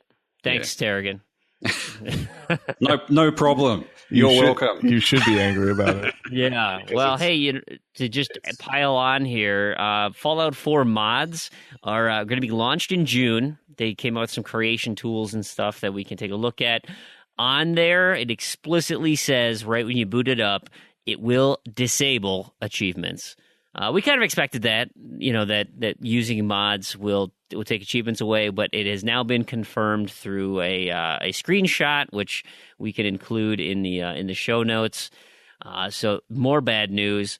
So it's good for retaining the ratio in the game. I was going to say, I think that's good news. As much as I like the Fallout 3 console commands, I do think that's good news because, one, it doesn't devalue the people that have already done it, and two, it doesn't mean that people are just going to borrow Fallout 4 and pop all the achievements in it. Actually, whilst you mentioned Fallout 3, actually, we had a question about that from Callsign Iceman. His question was just about could there or is there any problems with Fallout 3 PC by using the fast achievement method as mentioned in the TI guide? Now, I wasn't quite sure what he meant by problems per se. So I think... I can kind of take this one, being as I think we've kind of dealt with this in GI, and I kind of personally, playing on the edge of what's okay and not okay throughout my time on TA. It's fine. If you're using the console command, this was left in the game by the developers, therefore it is deemed fine. And the fact that there is the TA guide for it means it's fine. They wouldn't if there was a TA guide that was on TA and it was talking about something that was banned on TA or was going to get you banned by Microsoft, it would not be on TA. I think we should be a little careful with that because there was that Minecraft incident. Well, yeah. But any guide that's been on TA for more than a couple of weeks is fine. Yeah, pretty much. So when you say guide, I mean, I think he's talking about the walkthrough. I think the walkthrough actually explicitly. Oh, right. That's right. The walkthrough is kind of like a whole running solutions could be hit and miss, but if there's a walkthrough that's been vetted, and there's absolutely no way a walkthrough would make it onto the site if it was doing something that was going to be get you potentially banned for cheating anywhere. Yes, totally fine. The only problems I can actually think of, just talking from a technical point of view with Fallout 3 PC, is with the console. I'm a regular console user, so as a developer, and I'm on OS X, I use Shell, so I'm pretty familiar with using a console, which means I'm pretty fast with it, right? And there's also, I know tricks like, you press the up arrow key, it will bring back the last command, and you can just modify it quickly and do that. But that did actually present a problem in that if you go up and you try and unlock the achievements too quickly with the console, you actually they won't unlock if one's already in the process of unlocking. So what I ended up doing was I went through them really quickly and I missed about 20 because I'd done it too fast. So there is that is one potential pitfall if you're a bit too fast on the buttons. You have to basically be patient and just go through them one at a time, make sure that they pop properly.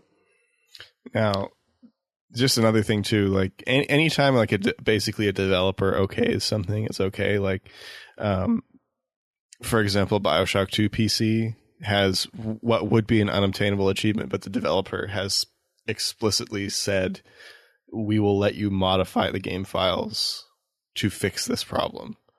Then it's okay. But when you have something, I think it was Monsters Love Candy that had a hidden developer menu or console commands, that was not okay. There's a few games like that where you can hack the config files to turn on developer modes and get access to things, and that's generally not what's frowned upon and will get you in trouble in various places if you're not too careful. But if it's a developer mandated thing, as in they've suggested this as a workaround for things, or if it's part of the game just by default, as in Fallout 3, then yeah, that's perfectly fine. Yeah, and basically what it comes down to is, unless a developer explicitly tells you to go to here, modify this exact file, if you have to modify a file, it's not okay. It's really just a good rule of thumb is it's not okay. Now, maybe there's other exceptions I don't know about. Yeah, it's probably case by case, but just a general rule of thumb, that is if you're being cautious, that's a good way to go. Yeah. Moving on. In my experience. Yeah. Awesome. So, here's some good news for you. So EA is letting everybody download Plants vs. Zombies Garden Warfare 2 for free, and they're giving you a 10-hour trial that opens the full game. So you get a full game trial for 10 hours to play. Presumably, then you are earning achievements in that time period. I have yet to confirm that.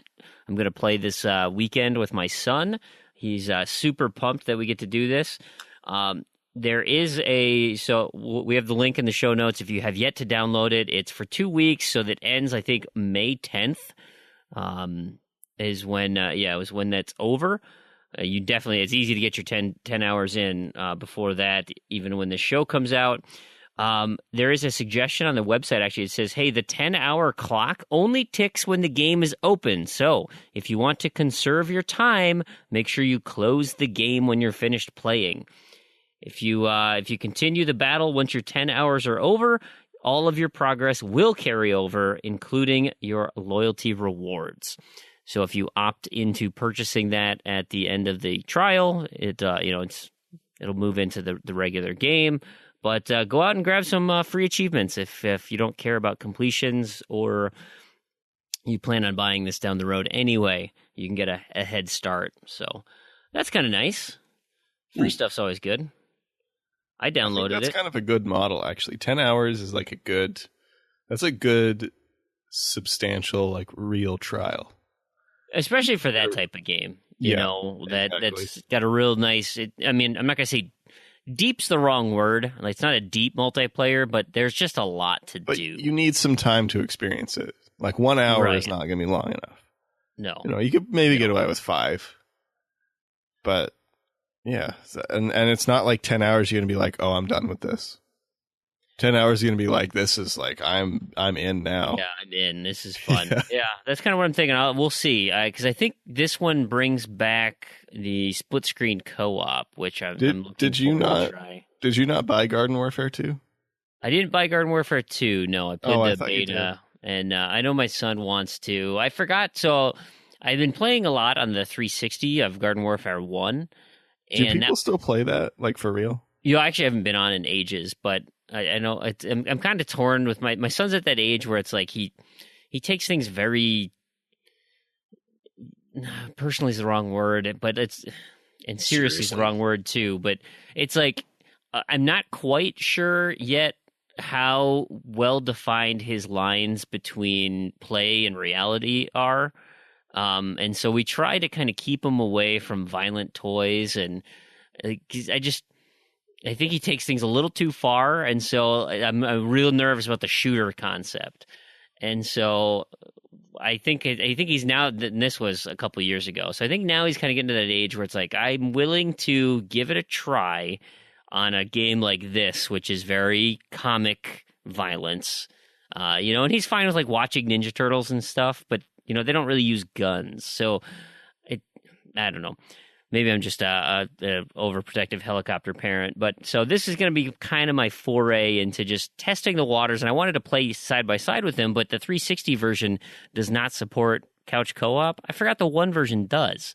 So I could have done it with normal Garden Warfare, but we'll give this one a shot and see how it plays out. Because I was wondering, because I bought the original Garden Warfare like when it was pretty much brand new, and I found it at a thrift store for like $15, and it was like, this was brand new. It dropped in price real quick. Well, I think what happened was somebody bought it because there's a Target right down the store from the thrift store, or right down the street from the thrift store.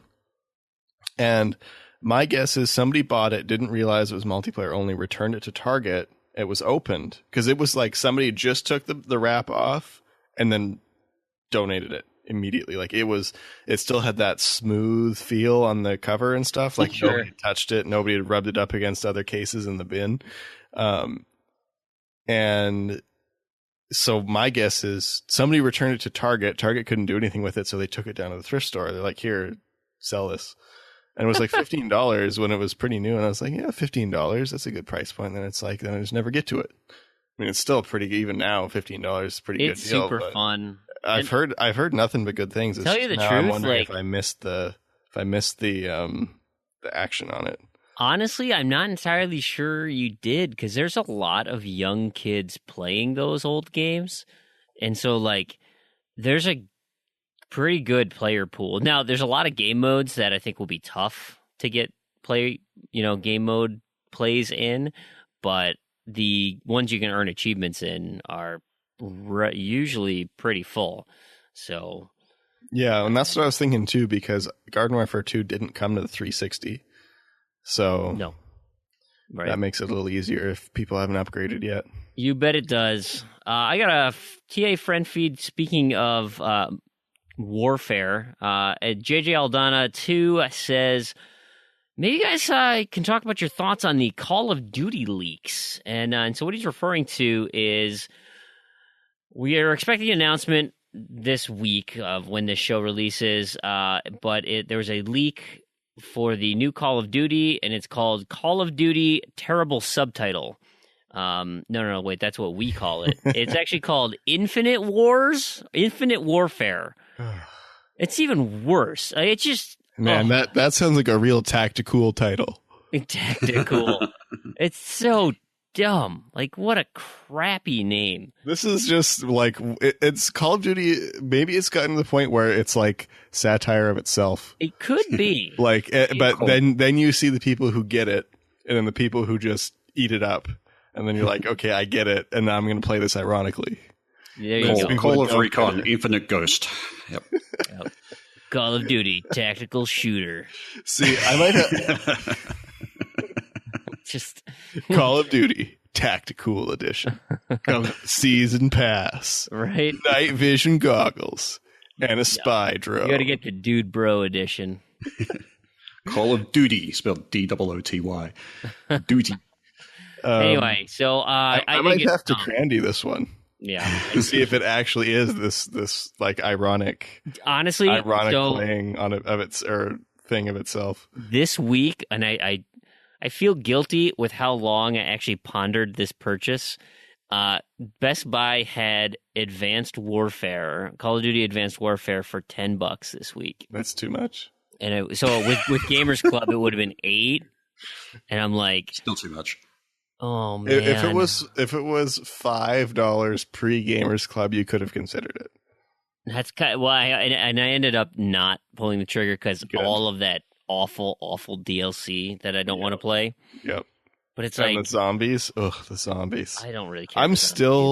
I still have the scar of Black Ops 1 on my tag. I still need to get a group together to do that stupid zombies, that stupid Shangri-La, stupid moon. Takes like 4 hours if it's like the perfect run where you get lucky because you got this like 50% luck. Ugh. $60 worth of DLC. Oh man, yeah, I totally agree. I hate the model. I hate it's awful. I mean, the shooting is always so smooth in multiplayer, and it's super fun, and I get really. I could go off on multiplayer too. But don't now get what they've me changed wrong. is awful. I had my share of Call of Duty back in the day. I played a lot of Modern Warfare 2, but that was because all my friends played it. And I Same. thought I don't like to remember those days. No, same. Same. I did some things. What's this thing about the Activision response to something? Sure. So there's also rumors out there that Call of Duty 4 is going to be remastered and either packaged with this new Call of Duty or released as a standalone. But it's specifically remastered, and so Activision's Twitter account responded to somebody asking about the Call of Duty remaster simply with the poop emoji. We'll have to track that. Hopefully, they didn't remove the tweet. If we can put that in the show notes, it literally is the smiling poop emoji. Poop, yeah. What does that even mean? So is that a no? Is that a yes? I don't even know what that means. Like a smug, you'll never know, but I do, or is it a oh crap, that leaked? Yeah. Right. You could take it so many different ways. I have no idea. Being serious though, if there's no DLC for it and no multiplayer achievements, I could get behind a COD 4 remaster if it was if it was like $10. Yeah, the campaign, like I said before, I enjoy many of the Call of Duty campaigns. Right.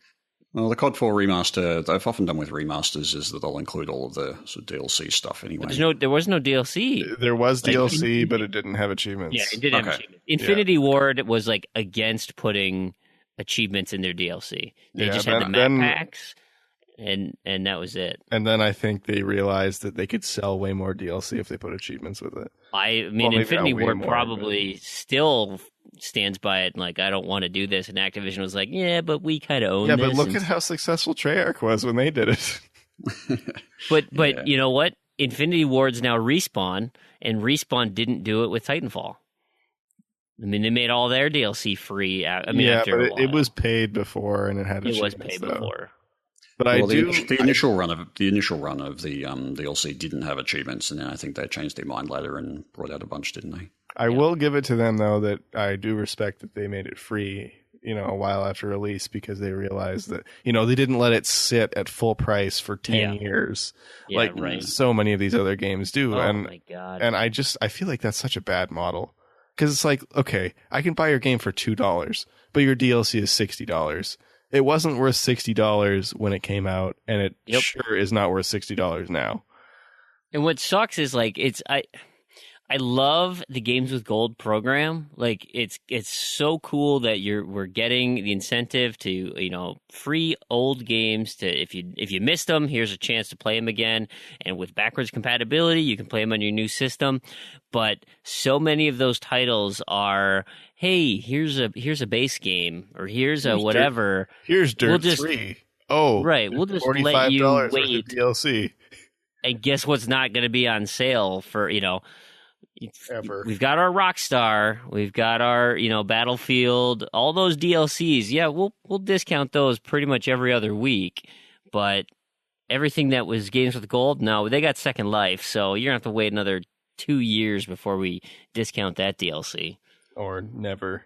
Which is kind of getting to the point now where if it hasn't been discounted, it's probably not going to be. And that's what's a bummer, is because I waited on a bunch of stuff, because it's like, well, I don't want to pay full price, and then maybe it dropped once, if at all. And now I'm like, well, when are they going to discount Magic 2014 DLC? Yeah, that's never going to happen. Or, Watch Dogs DLC. Yeah. That one, well, it did go on sale on the one. Once. The season pass did once. So the season pass was the same price as the one pack. So I think I bought, because I have it on the one, I don't have it on the 360. Because I was looking at the point in the season pass? There's only one DLC. one with achievements, but it had some other stupid bonuses or something. I don't know. It was whatever. It's not going to go on sale anyway, so I just bought it. It cost more than I paid for the game. Interesting. Well, let's move on. We've got some news that, so this is through Engadget, is relating an interview with Dark Souls director Hidetaka Miyazaki. He was talking to GGN Gamer saying, and this is a quote, "Dark Souls is over, and development of a new IP has already begun." And this is kind of unfortunate because now I'm playing Dark Souls, and it's like, yeah, granted, it's, I'm in 1, but I'm going to enjoy playing 2 and 3. That's like saying Demon Souls is over. And that's kind of what this article goes off to say is like, yeah, okay, Dark Souls 3 like literally just came out, and it's making a good deal of money. People are really excited about it. It's probably the high water mark of the series. I don't know if you want to say that or not. Maybe people will feel Demon Souls is more true to form. I think it's kind of, I don't know about Dark Souls 3 because I haven't played it yet, but my impression with at least between Dark Souls 1 and 2 was that neither game was better. It was just some people liked one more than the other, but most people agree that they were both fantastic games. So yeah. I kind of suspect that that's what 3 will be like too. And that's the same with Demon Souls. Like, I mean, yeah, Demon Souls is a lot older than Dark Souls, but it's still a good game. It's really at its core. It's a Souls game. It plays the same. Yeah. It's just it's a different setup with different weapons with slightly different quirks. So the next one will be called Duty Souls, terrible subtitle. It's possible. Actually, they'll probably just reboot it to a new Dark Souls 1. And it'll probably just be it'll be a new name with the same type. Well, I mean, kind of like Bloodborne. How it was like, it's not Dark Souls, but it kind of is, but it's not quite, but it kind of is. But even before the Souls series, there was, I believe it was called King's Field on the PlayStation 1 that was essentially Souls games on PS1. I mean, obviously not as extensive, but I mean, even looking at a few screenshots, it looks exactly like you would expect it would on like a Souls game on PS1 would look. And I think it was by the same people too. A new game coming out. It's a PlayStation exclusive, Nioh, Nioh, which is like Dark Souls, but your main character is a ninja. I'm like, oh my god, I want to play that game. Big old samurai sword or katana or whatever. Or you gotta give me a naginata. Like that's my favorite weapon. But man, yeah, you could just do that. You could make Dark Souls in ancient, feudal Japan. You could make it space swords. You could just, Bloodborne's a Lovecraftian. What's that? It's kind of like Dark Souls, but in space. If you guys are really still interested in giving From Software money, there are 2 DLC packs planned this year still. So Dark Souls 3 is not done. I mean, they still have content they're going to release for it, but it sounds like they're... And a note on the Souls games and DLC, too, is my understanding is historically their DLC packs have actually been like real expansion packs. So it's probably going to be decent, unless they're going like full cash grab on this one. I think I doubt it. Dark Souls 1 had like a big expansion pack. Dark Souls 2, I think, had... one big one and then 2 kind of nothing packs or something. Don't quote me on that though, because my memory's a little blurry on that. But I suspect Dark Souls 3 will kind of be the same thing: 2 little ones and a big one or something. Cool. All right. Well, let's move through these pretty quickly because we've been sitting on news for a bit now. But Oxenfree, they've announced Oxenfree for PS4.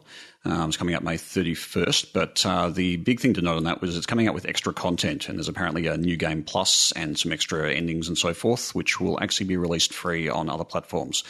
So presumably that'll come with achievements. I asked them about that. I haven't had a response, but hopefully that will come with some extra achievements and extra endings and so forth. So that's pretty interesting for anybody who's a fan of Oxenfree, such as myself. Right. Also, the Xbox One 2 has been rumoured to be in production since February. Now, we've put 2 in quotes there because it's more likely that's just going to be a second-generation hardware of the Xbox One. Right. Whether that's an Xbox One Slim or something along those lines, we don't know. But presumably that'll be announced during E3. There's also rumors that there'll be a new controller, a new standard controller announced during E3. But as with all rumors, we don't know if they're true until they happen. But, right. Just a couple throwaway items here. Angry Birds, the movie that comes out. Rovio is putting a code or something at the end of the movie in the credits where it unlocks a game on your phone. That's not going to leak really quickly after the first viewing. Right, you just get a couple. But that's kind of an interesting concept. Like, hey, by the way, thanks for watching my movie. Here's an app where you can keep giving me money through microtransactions. Yeah. Anyway, oh, here, go see the movie for this extra level. People are going to do it. One of the How are they even other still around? That's what I want. they're struggling. they're just hanging they just laid on off by a nothing. ton of people. They just that's how Angry Birds is it's a fad. It's a They one. just keep going. They keep. Yeah. Going. There's a lot of merchandising, but but it doesn't have any so. legs. That's the problem. I almost bought one of those plush toys. Anyway, in other terrible news, Cracker Jack, the carameled popcorn in a box, they took the toys out. There's no more free surprise or whatever. They're replacing it with an AR code. So you download this thing on your phone, and it's supposed to give you this ballpark experience, this little AR. That is so thing. lame. And it's you can pretend you're on the Jumbotron and stuff. I'm like, oh man, so lame. you guys ruined Cracker Jack. Well, what's wrong with you? See, I don't think I've ever had a Cracker Jack with an actual toy in it. But they would at least come with stickers or something. Yeah. They come with a little thing inside. It's still a real thing that you pull. It comes in a little cardboard box, which is kind of cool on its own. And then you eat your goodies, and then there's a little thing in it. It's keep it like that. No, that's super lame. Super lame. And Super finally, lame. in serious news, this just kind of broke toward the end here. We had talked about this before. Vivendi has bought some more of Ubisoft. Their latest purchase, this is via Game Informer. They are now up to 17.73% of the capital and 15.66% of voting shares. And in a letter from the company, they said there are no plans to take over the publisher, nor are they going to make a public offer for outstanding shares. Ubisoft, exactly. That's why you keep buying shares. Yep. Yeah, right. That's why you now own 15% of the company. Yep. Yeah. I think it was was it 10 point something last time, or maybe 12? I mean, they're just creeping up there. But anyway, Ubisoft has commented on this, and here is an email that they sent to Game Informer via a company representative, and I'll read it semi-verbatim here. We're not at all surprised by this latest statement from Vivendi, nor by the intent behind it. This is a confirmation of their habitual strategy of creeping control, in which they say they have no intention of taking control of Ubisoft while steadily increasing their stake and preparing an offensive at the next annual shareholders meeting. This strategy of successfully announcing conflicting intentions is contrary to good corporate practices and is not in the best interest of Ubisoft's other shareholders. Moreover, despite our repeated written requests since they first entered into our capital, Vivendi has never presented any details or convincing plan on how this is supposed to be cooperative, or how this supposed cooperation would take place. Ubisoft's management remains committed to preserving the independence of the company, which is the condition for a long-term value creation that will benefit all of our shareholders. And what we mentioned, and that's the end of this statement, and what we mentioned in the last show, too, is because Vivendi went in and started scooping up Gameloft, which is a company also owned by the Guillemot family. So I don't know what Vivendi's problem is with the Guillemots, but man... I don't think it's so much a problem with them. It's just they want a slice of that pie. Yeah. Or they think. I mean, you look at the latest kind of things from Ubisoft, and you look at the Division, that has pretty much been a disaster in terms of public perception. It's sold well, obviously, and a lot of their games seem to sell well, but then they just kind of don't do so great, like Watch Dogs. That's interesting. I thought Division was actually doing pretty well. Well, I mean, this whole thing with the punishing people for all these bugs that they have in the client side mods that work, that are basically ruining any kind of competitive play and things like that. and just kind of how they're responding to it, I think is very, very poor. They say, oh yeah, well there's a bug there, you shouldn't have exploited it, we're going to punish you in the future, so don't exploit it anymore. It's like, well, that's not going to happen. Like, people are just like, just fix the bug. or take that part of the game out until you fix it. So, and there was like the whole Watch Dogs thing too. That was like, okay, well, you got this game that you promised, and it's half of that. And maybe they see these, this company that has a lot of really good IP and a lot of good, really, I think a lot of good talent that's maybe just managed poorly. And they think, hey, we can take you over, trim the fat, make something better, and kind of get more out of what you have. Or maybe they just want to buy Ubisoft because they sold Activision. I don't know. Right. There's a lot of money. It's interesting because I actually, since the last time we talked about this, I've since done a project. I'm in the process of working on a project about both. It's kind of a strategy formulation for both setting a company up to be acquired and acquiring another company. So this is kind of interesting. I don't think I really have anything new to add, I guess, from that. But it's just kind of Gotcha. Other than the reasons behind acquisitions is like, okay, you see a company, you think it's poorly managed, you buy it to try and manage it better. Yeah, I suppose at the very least they could change the logo away from the toilet bowl. This is true.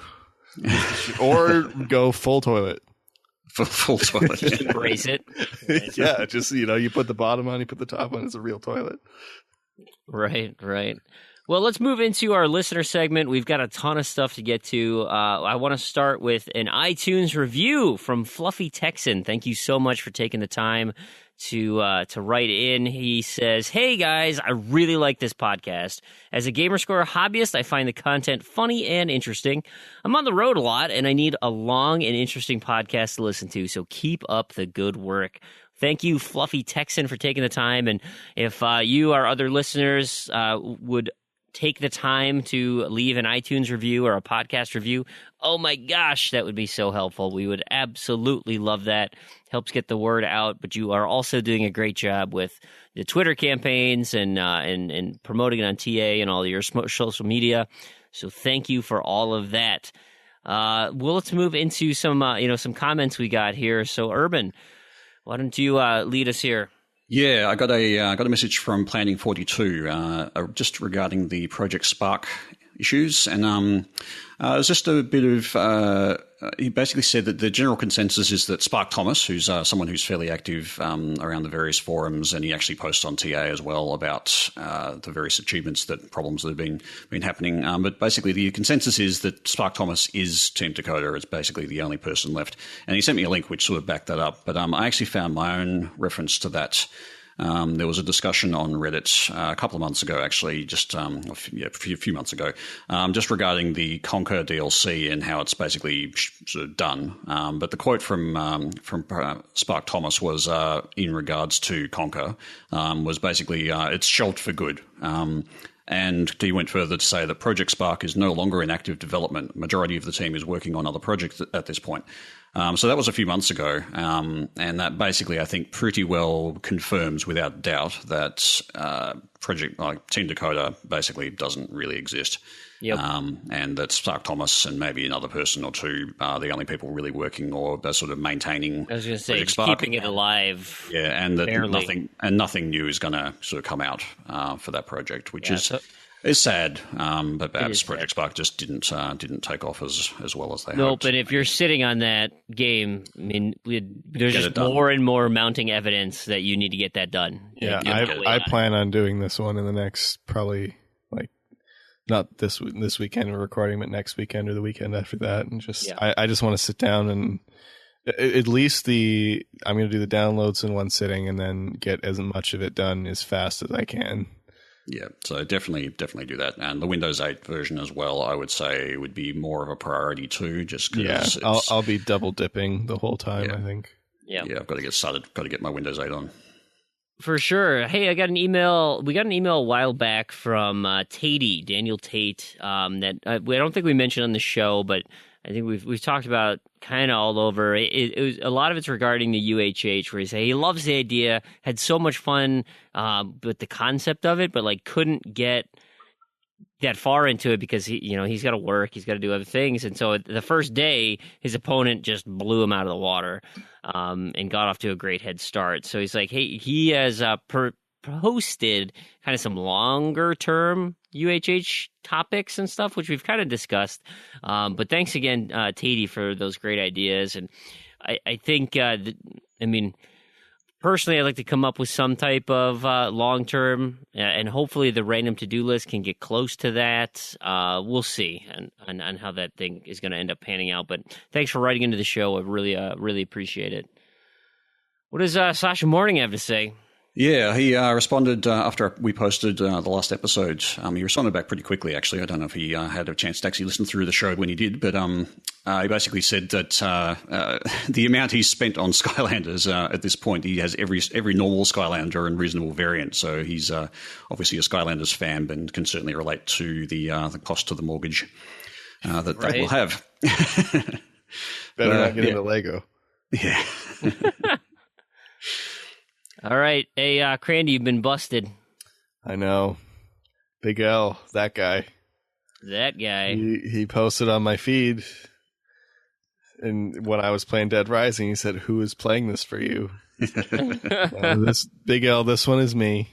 It's just, I had a very kind friend who was good at Hexic that came over to my house and played Hexic for me.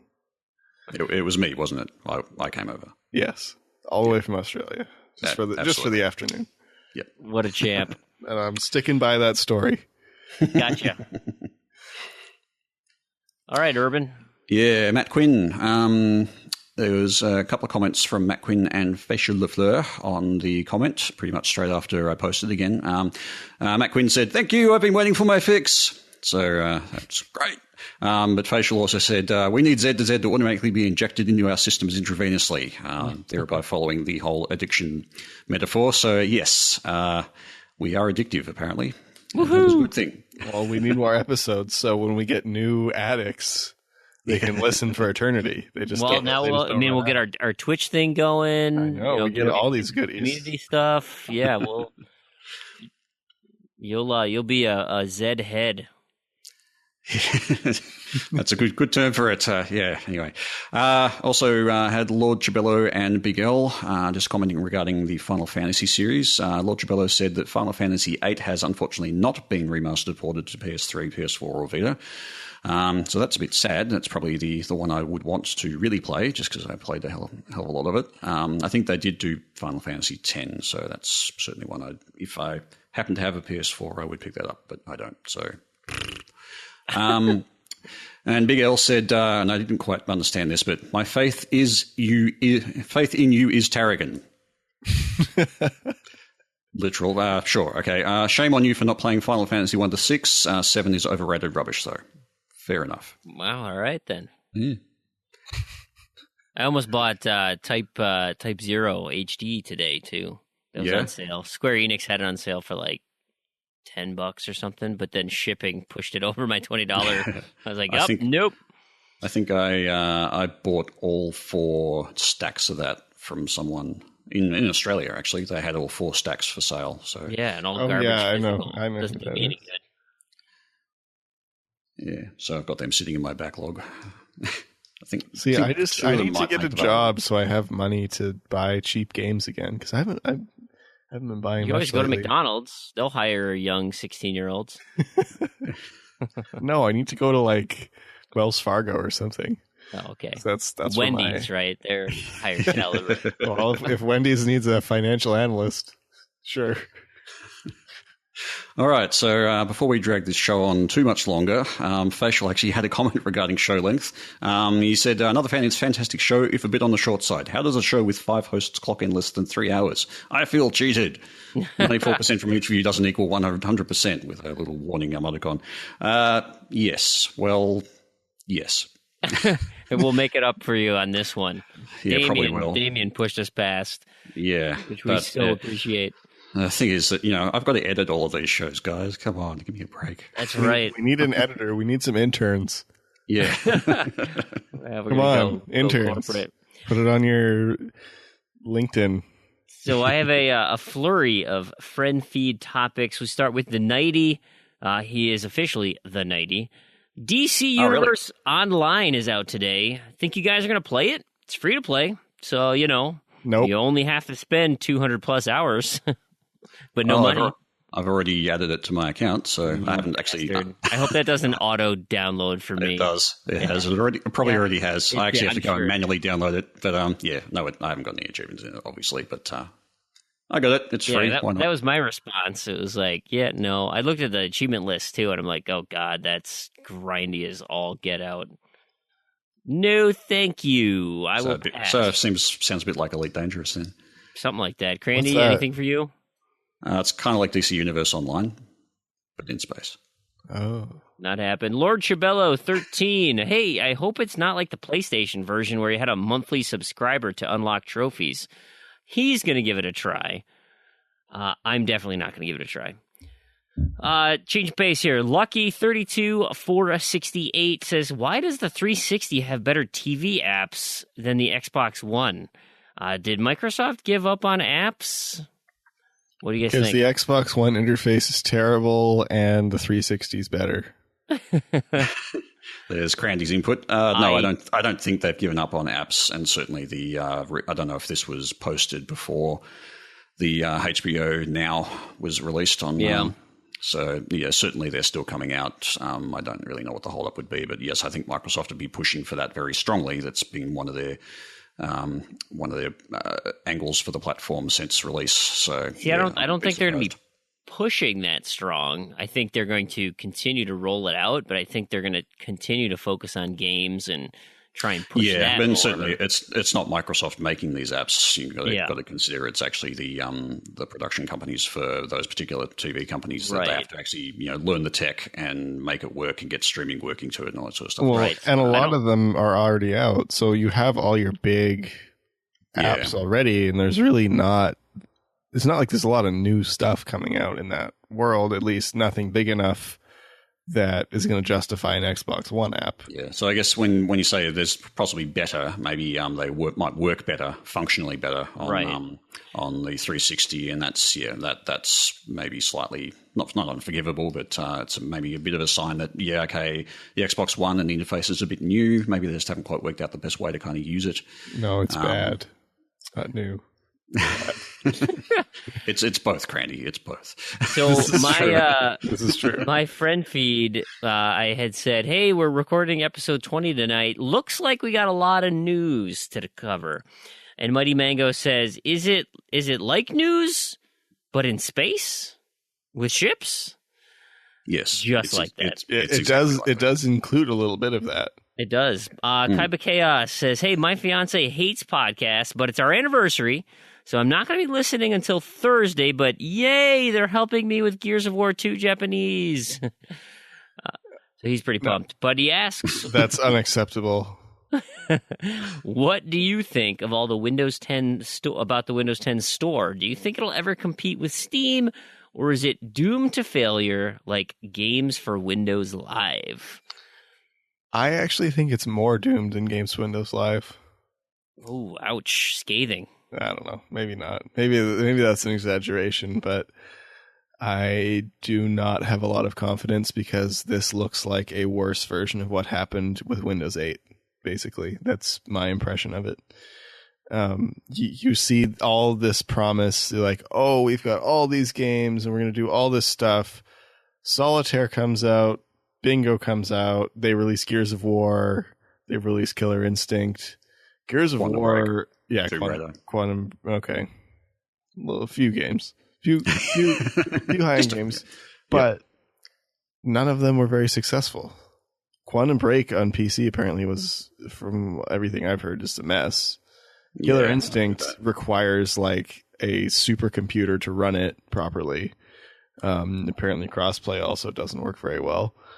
Gears of War, I don't even remember that being like it came out months after the game was released on the One, and I think that was I think the matchmaking or something didn't work, and it was just kind of generally. Yeah, but do you think this is all like? I mean, you're trying to take down Steam. I mean, like. Well, and that's the thing too. You know, you don't have the PC audience. You will never get it. You should just quit. You should just quit. Like, it's not worth it. When you're competing against you're not going to do it by forcing it to go through an app store. That's for sure. Well, no, you need to have a killer. To be fair, that's exactly what Steam did. Steam essentially took over the PC industry with an app store.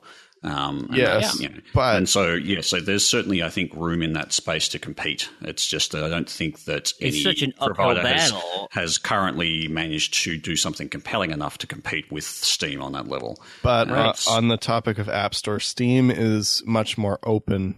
I mean, I hate Steam. I really, really hate Steam for that reason.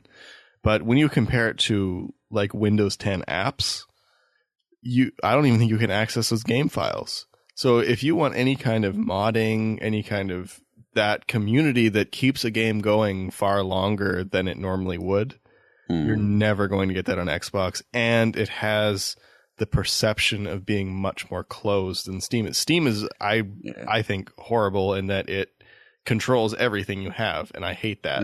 That's why there's Steam. There's two sides to that, though. I mean, if you have a Windows 10 game that is locked and it can't be modified, that in a sense preserves the integrity of the game. Right. And you look at a game like, say, Killer Instinct, for example, you could mod the crap out of that so you could get perfect combos and perfect acts and things like that. I mean, there's certainly ways to do that now. Anyway, no, I agree. And for a competitive game like Killer Instinct, that's perfect. Yeah. But you still force somebody to go through the Windows App Store that's going to have a stigma with it. Without question. I feel like you're gonna do that anyway. I just my the thing is, I get that exact same stigma going through Steam. I do too. I do too. So but I don't think that's necessarily a mark against it. It's just Microsoft doesn't have it. Well, I think it is in the perception of kind of, I don't know. I'm thinking of a general person, but in my mindset, the general person really likes Steam, and I don't really understand why. I don't think that's the case. Cheap games. It's primarily it's about price. I get, but even get everything through there. Like, where else would you go? I guess so. Yeah, no, that makes sense. And I mean, it's like iTunes, kind of perceived convenience that's not really convenience if something goes wrong. Right, which is very frequent in my experience with Steam. There's a concept I like to think about sometimes, just as a kind of a mental kind of way to think about a lot of these things. There's a UI concept that was brought up a while back by forget the name of the guy, but he wrote a book called "The Inmates Are Running the Asylum," and the mental sort of model here to think about is that some software is kind of like a dancing bear, and it's not so much remarkable because it's a bear. It's remarkable because it's dancing at all. If you get what I mean. It's kind of like it's essentially talking about software that is so unwieldy and unusable, but it's the only thing out there, so that it's sort of the big thing that you have to use even though you hate it. And I find that, even with iTunes, I've found that iTunes has gotten worse as a piece of software over time. I mean, it used to be fine, and then it's just been getting slowly worse over the last 5 years, but it's the only thing that I can use to really manage my music, for example. So it's become a bit of a dancing bear in that situation, in that it works, it does what it needs to do, so the bear dances, but it's still a bear. It doesn't dance well. Continuing that analogy now, because it's in such a decline, a steady decline, new avenues have arisen to manage your music, to find other, so you've got streaming services that are better, you've got, podcast applications that are better, and you've got all these unique, they can do everything iTunes does, but now they're trying to position themselves in a way that's maybe a little bit more focused, a little bit more of a niche, and that's kind of what I feel like the Windows Store has to do is like, well, we don't want to be Steam, so how can we separate ourselves from it and make a better experience and try to go toe-to-toe with them? Because, I mean, they did the same thing with the Xbox when they launched it, the OG Xbox. You got to go up against Nintendo and PlayStation and Sega. And those, I mean, they had no business going competing against them, but they said, no, we're going to do it. They came out with a great game like Halo and just kept chipping away at it. And all of a sudden the cycles came through, and guess what? 360 killed them all. Well, to be fair, I think that was not so much about the 360; it was just about timing. And that if they hadn't released the 360 at exactly the same time as the PS3, then you would have had the price point difference. But it's certainly, I think, the battle between those two in particular would have been a lot. But you're looking now at a new cycle, right? Where now PlayStation's up top, Microsoft's down, and Steam's on top. Okay, well, that is that going to last forever? It might. But something tells me that it's going to shift. Things are going to change. And you look at the launch of the 360 that was, I think, a year and a half before PS3 or ish. Something like that, about a year, I think. And it actually had substantial launch titles. Like, there was more than 3 games for the 360 when it came out. And that was kind of a bit... At least 6. At least what? Sorry? At least 6. Yeah, but even so, like... It had a substantial launch where the PS4 and the One just simply didn't. They came out, both of them, I think, at least a year too early. Like, they were not ready to be released. Like, I think Sony kind of leapt on it because they were trying to get ahead on the market and do what the 360 did with the PS3, and got out onto market early and basically took over. And giving it to Sony, their console was much more ready for launch than the One, I think. Yeah, because the one was just, there was nothing. It was absolute bare bones when it came out, even less than bare bones, because most of the stuff just didn't work, and then it took them 2 years to fix it. Maybe not quite that long, but long time. Anyway, they've certainly been catching up. Anyway. Good topic there. Thanks, Kaiba, for that question. Sounds like we all got a little heated. That was fun. Got the blood going. But just to sum it up, I think the Windows Store is doomed. Doomed. I'm on the fence. I think it'll really be how they play it strategically, and I know that they're trying to link the Windows Store and the Xbox Store and essentially make them one unified thing. How whether that works, I don't know. It'll be interesting to watch. I'm not sure that they're going to defeat Steam anytime soon. Nope, I think Steam's going to hang on for long enough, unless Microsoft comes up with something pretty darn creative. Hey, Black Buff asks, do any of you own a Hori Turbo controller for the 360? And would you buy one if it was available for the Xbox One? I do not, and whenever I've looked at buying one, I've kind of balked at the price because they're not being manufactured anymore. Anyone that's out there is, I think it was over $80 or $100, I think, US, and I was just looking at it going, no. Same. And that's always been my thing too, is I have a turbo controller. It's not a good turbo controller. It's a Detel something that's like unlicensed. I've got one of those. Yeah. And it was like $20 used. But no, that's the same thing as whenever I look, Horis are like $100+, and I'm not sure what's so good about them comparative to other turbo options. I think you can program them slightly, and and the thing is they're just a better controller build. So unlike the Detel ones, they're actually usable for like a normal controller. Yeah, my Detel one actually has basically died, and what I ended up doing was buying a one of those Cronus Max. So sort of a man in the middle for a controller, and you can then program that to do whatever you want. And that's been my go-to. What I was going to say too is now we have the option of a Cronus that not only basically functions as a turbo controller and more, but it also lets you swap consoles on controllers, which is huge. Yeah, because I'm not a fan of the Xbox One controllers, and being able to use a 360 controller on the One, that alone is enough. I don't know why you don't like that. I like the One way better than the 360. I don't. I hate the bumpers. The bumpers are no good, and the joysticks are. You should try. You should try the Elite controller. Actually, I've heard the bumpers are a lot better on that. Yeah, but I don't want to drop $150 on a action controller. You don't? What's wrong with you? Walmart had it for $120. Like a couple weeks ago. It'd have to be like $80. That's what I'm thinking too. Yeah, I've been maybe very, very tempted actually with the Elite controller for Elite Dangerous as it happens, because some of the amount of things that you need to control in Elite, it can be a little bit tough on a controller.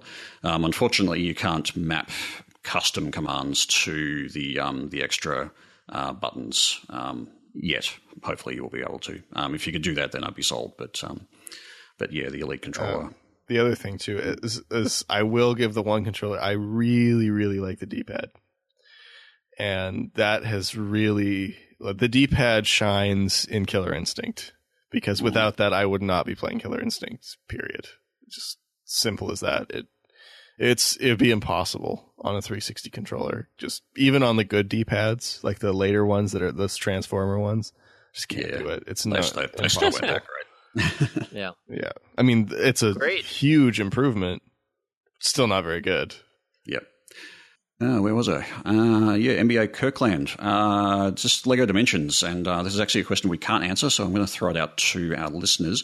Can anyone confirm that Lego Dimensions does or does not give achievements to both players in local co-op, and not just the primary profile? As at time of recording, both versions of Lego Dimensions, 360 and 1, are not flagged on TA, so this one's a bit of a mystery. So if anybody who's played Lego Dimensions can just sort of test or knows anything about the co-op unlocking, that would be great. And so thank you, NBA Kirkland, for that question, and hopefully we'll have some answers for you. Right.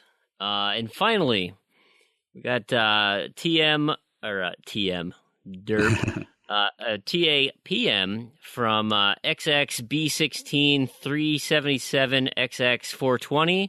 That guy. He says, hey, an important question. When are you going to have Z2Z merchandise? And so Big L came up with some brilliant ideas. So here we go. T-shirts and mugs, and these are the slogans he's come up with. That's fantastic. Okay, first slogan. Number 2, make love, not graw. Number 3, I spent 1,000 hours climbing leaderboards, and all I got was this lousy achievement. Oh, I love that. Number 4, it's like Destiny, it's not but in space. It's not 1,000 hours. It's far more than that. 10,000 hours. He also says, I survived Gamerscore boot camp. Yep. And when I die, I want to go to Shovelware Cemetery. He suggests Crandy branded pacifiers, Z to Z branded earplugs for whenever Spazpole makes a guest appearance, or Damien. And then he says, nothing for Terrigan because he's boring. So, okay, just kidding. He says, Terrigan, Australian for achievements. See, I think Australian for beer. Foster's Australian for beer. Do you get it? Yeah. See, I think we should have. The funny thing about Foster's is we don't actually drink it here. It's because it's too much. That's American beer. Well, it's actually the Foster's you get over there is actually a Crown Lager here. It's kind of like a premium version of the Foster's sort of brand, I guess. So yeah, we sell it over in America as Foster's, but Foster's here is kind of trash beer. Anyway, well, it's like Outback Steakhouse. It's like real Australian, and it's not Australian. Nope. That's some delicious drop bear steak. I think we should have a mug that says "Mug of the Week" on it. I'm not gonna. Hey, Big L. I'm not gonna lie to you. These were all brilliant. These are really good ideas. I laughed out loud at work when I read these. I totally appreciate it.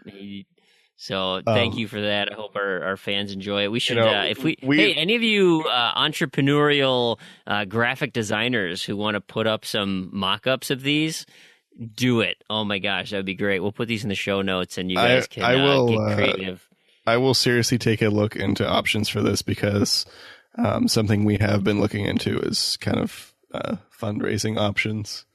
So yeah, it turns out expensive. That's a good one, right? So we can if we can use the proceeds to do cool stuff like go to PAX. Yes, get more shovelware. Yes. Love all those ideas. Let's finish up this show with our closing segments. This week, we've got Gamerscore Boot Camp. So here we have it. Today's Gamerscore Boot Camp is 6180 The Moon. This monochromatic platformer developed by Turtle Cream came out in December of 2015 and quickly joined the ranks as some of the easiest Gamerscore you can grab, and it's only $4 US. This game is remarkably short and easy. I completed it in 90 minutes while on a conference call at work. There are only 16 achievements, of which 11 of them are story-related and cannot be missed while traversing the 100 levels presented in the game. The levels are quite quickly completed and are very straightforward. There's no need for a video guide or anything. The two biggest hiccups you'll find will be A, understanding that the top and bottom of the screen wrap around, and B, going backwards. So what do I mean by the top and bottom wrap around? Well, if you fall through the bottom of the screen, you will come out of the top at the exact same location. In fact, if you wanted to get one of the 5 non-story related achievements, simply roll off the edge in level 2, spin around the world 10 times, and stop yourself. It's a critical game mechanic, and while it might be weird at first, you'll be a pro within minutes. The second hiccup is going backwards. At the end of your journey to the sun, you must travel all the way back to the beginning, replaying every level you just completed upside down and backwards. Now, personally, I didn't struggle too much with it, but it is confusing and can be a pain, but nothing a little practice and perseverance can't overcome. The 4 other non-story related achievements will likely occur through normal gameplay, and if not, there is an easy level select feature if you need to go back to a specific spot.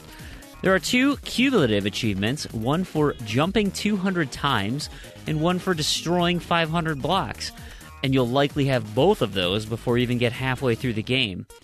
The last 2 are specific tasks, but quite easy. The first is to beat a level without jumping at all. I did this by accident very early on. And the second is to clear a level without using the Drop of Light. This is an item that you get in later levels, and most of the time it's required to complete the level, but there are some where you can clear it without. So if you see a level with the Spark of Light in it, or the Drop of Light in it, try and beat the level without using it, and get the achievement that way. So there you have it. The game is so easy, it really doesn't need a walkthrough, but if you haven't picked it up yet, there's a bonus 1K sitting ready to go, and it's only $4. So use that to your GTA SC advantage or a competition you might be in, and you've got some easy gamer score. And that has been this week's Gamerscore Bootcamp. Wonderful, and we move now right into Knobs and Discos, our home for unobtainable and discontinued achievements. Crandy, we got anything? Yep, we got a couple this week. Halo 4 is now fixed. I did not see that coming. We fixed it. That was us. I think. Obviously. Totally. Yeah. Obviously. Yeah. So that's cool that's fixed. Soda Drinker Pro is also fixed. So that was now, us too. Well, of course it was. And that's it. So there's nothing. 3 achievements, I guess, fixed. Woohoo! Nothing broken. This has got to be a new record. That's great. I thought I had a message come through, actually, the other day. What was it? Who said Halo was discontinued? Yeah. That's the email I got. Yeah. I was like, oh, man. Yeah, Bummer. so that was a little... Yeah, everything we covered, I think. Oh, no, there's one we missed. Connect, National Geographic... No, we did that. Yeah, Darksiders 2, the Pay It Forward one, officially got discontinued by TA. We covered that. That was the one I was thinking of. Well, I got some other bad news for you. Kind of bad news, if you care. Ark, sir, this is where we're now into the backwards compatibility roundup and game delay. Ark Survival Evolved is officially delayed until holiday 2016. That is the release of the game. It is still in the game preview program, so you can pretty much play almost all of the functionality of the game, and they're constantly adding and developing for it. There's just not going to be any achievements until this holiday. So I guess the thing there is it will be cheaper in the preview program. So if you are planning on picking it up and you want it for day one release and you want to sort of get something on it, you'd probably be a good idea to pick it up now because it'll be a bit cheaper than when it is released. Yes. I totally agree with that. You also have more time to do it now. So holiday 2016, when's that for you guys? How does that work? Christmas. Usually November is when that refers to. Okay. Yeah. If it's digital, they might be able to push it into December. It's when Call of Duty comes out. Yeah. All right, and a bunch of backwards compatible titles: Double Dragon Neon, Ghostbusters: The Sanctum of Slime, Altered Beast, Comics Zone, The Cave, Frogger, and Galaga Legions DX. So a bunch of arcadey type titles. Although the cave is going to be fun to play. I think Galaga got leaked a while back, didn't it? I think we saw that as a that kind of the old Galagas did. The Galaga Legions DX is a different game than the Galagas that were previously backwards compatible. So now the whole series is now backwards compatible. Another note here: I don't think this was covered anywhere, but this is something that I personally discovered. There's a little mistake on the 360 dashboard the other night. In the backwards compatibility section, there was a big Mirror's Edge picture. Ew. So I think any day we should be seeing Mirror's Edge come in, or it'll come out as a part of Catalyst pre-order bonus. And the fact that the new Mirror's Edge is coming out so soon really kind of led me to believe that that's definitely not a mistake. That's very intentional, and probably going to be seeing either a bundle of some kind or pre-order bonus. Yeah, or something, or just backwards compatibility, but I'm guessing it's probably going to be a freebie with something. So we might have a bunch more codes to give away. Yeah, right. All right, let's so Zombie News Corner. We got some news today that The Walking Dead Season 3 of Telltale is still going to have Clementine. He says, and this is an interview with IGN here. It's a video of Robert Kirkman, who he kind of talks about after the Michonne miniseries has ended. Because they're kind of getting to the point now where Season 3, from a timeline standpoint, is getting close to where they're at with the comics and the books that are coming out. And so you can kind of start tying some of these things together with, as far as Clem getting older, like they're gonna make her age as a character and continue kind of to progress down as the outbreak has continued further along. So it'll be interesting to see, like, there's a lot of things when playing this game with Clem, and you're like, oh, that's a little girl, so you kind of change how you behave because she's little. But now if she's getting older and it may change your play style if that's how you end up playing episodic games, as associating with what you want that character to see or experience, or if you personally do. Anyway, that's neither here nor there. But Clem, she's back. Season 3 of The Walking Dead. All right. Good times. Why keep you picking that up until the entire season's out? Same. I still haven't played the first season, so I'm gonna replay it on the Xbox One for some gamer score. Be an easy achievement right there. All right, well, hey everybody, thank you so much for listening out there. We hope you enjoyed it. Before we go too far, the two code giveaways that we had sitting there. It's actually Soda Drinker and Quantum Break. Yep. So we've got two codes which have just finished just before the show recorded. So take it away, Randy. Who won? So we got the draw for Quantum Break. We have our first winner, NBA Kirkland. All right. Congratulations. And our second winner, we have I'm going to butcher this. Lurdy Linos from Brazil. Linos. Okay. And awesome. That's our second winner. And our third winner is Sean Sigurdsson. So awesome. Congrats to our winners. Next, we'll do Soda Drinker Pro. And our winner is @IrritatedPuppy. That's a great name. So congrats on Soda Drinker Pro and Quantum Break. Yeah, for sure. So like I was saying, thank you everybody who listened. We hope you enjoyed listening because we all had fun talking about video games today.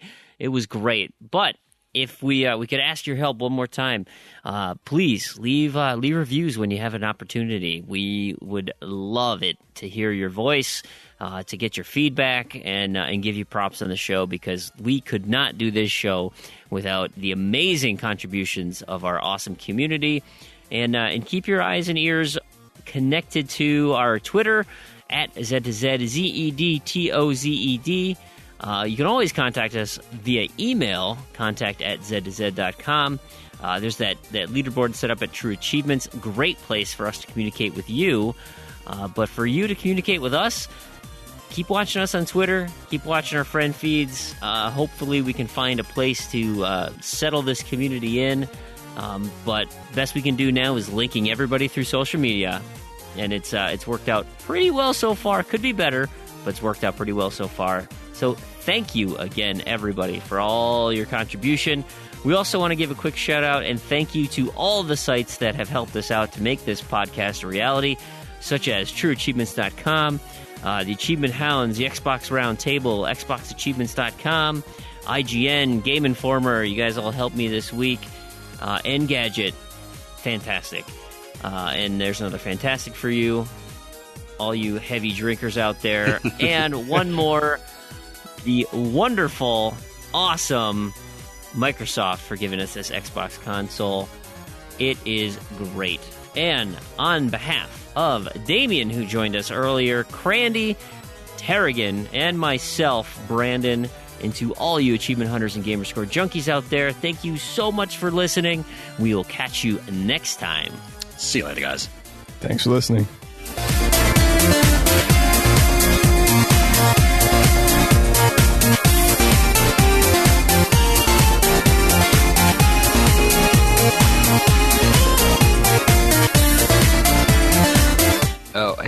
One question before you start real fast. Is this going to be an open dialogue, or am I expected just to talk for 45 minutes with no questions? Yeah, well, we're actually all going to mute and go away. Yeah. That was the plan. Yeah. Randomly come in. All right. Yeah, we'll just come in occasionally. It Come in occasionally. So tell me about that game. Hey, can you guys hear me? Is anybody there? Please bring your dogs into it too. Just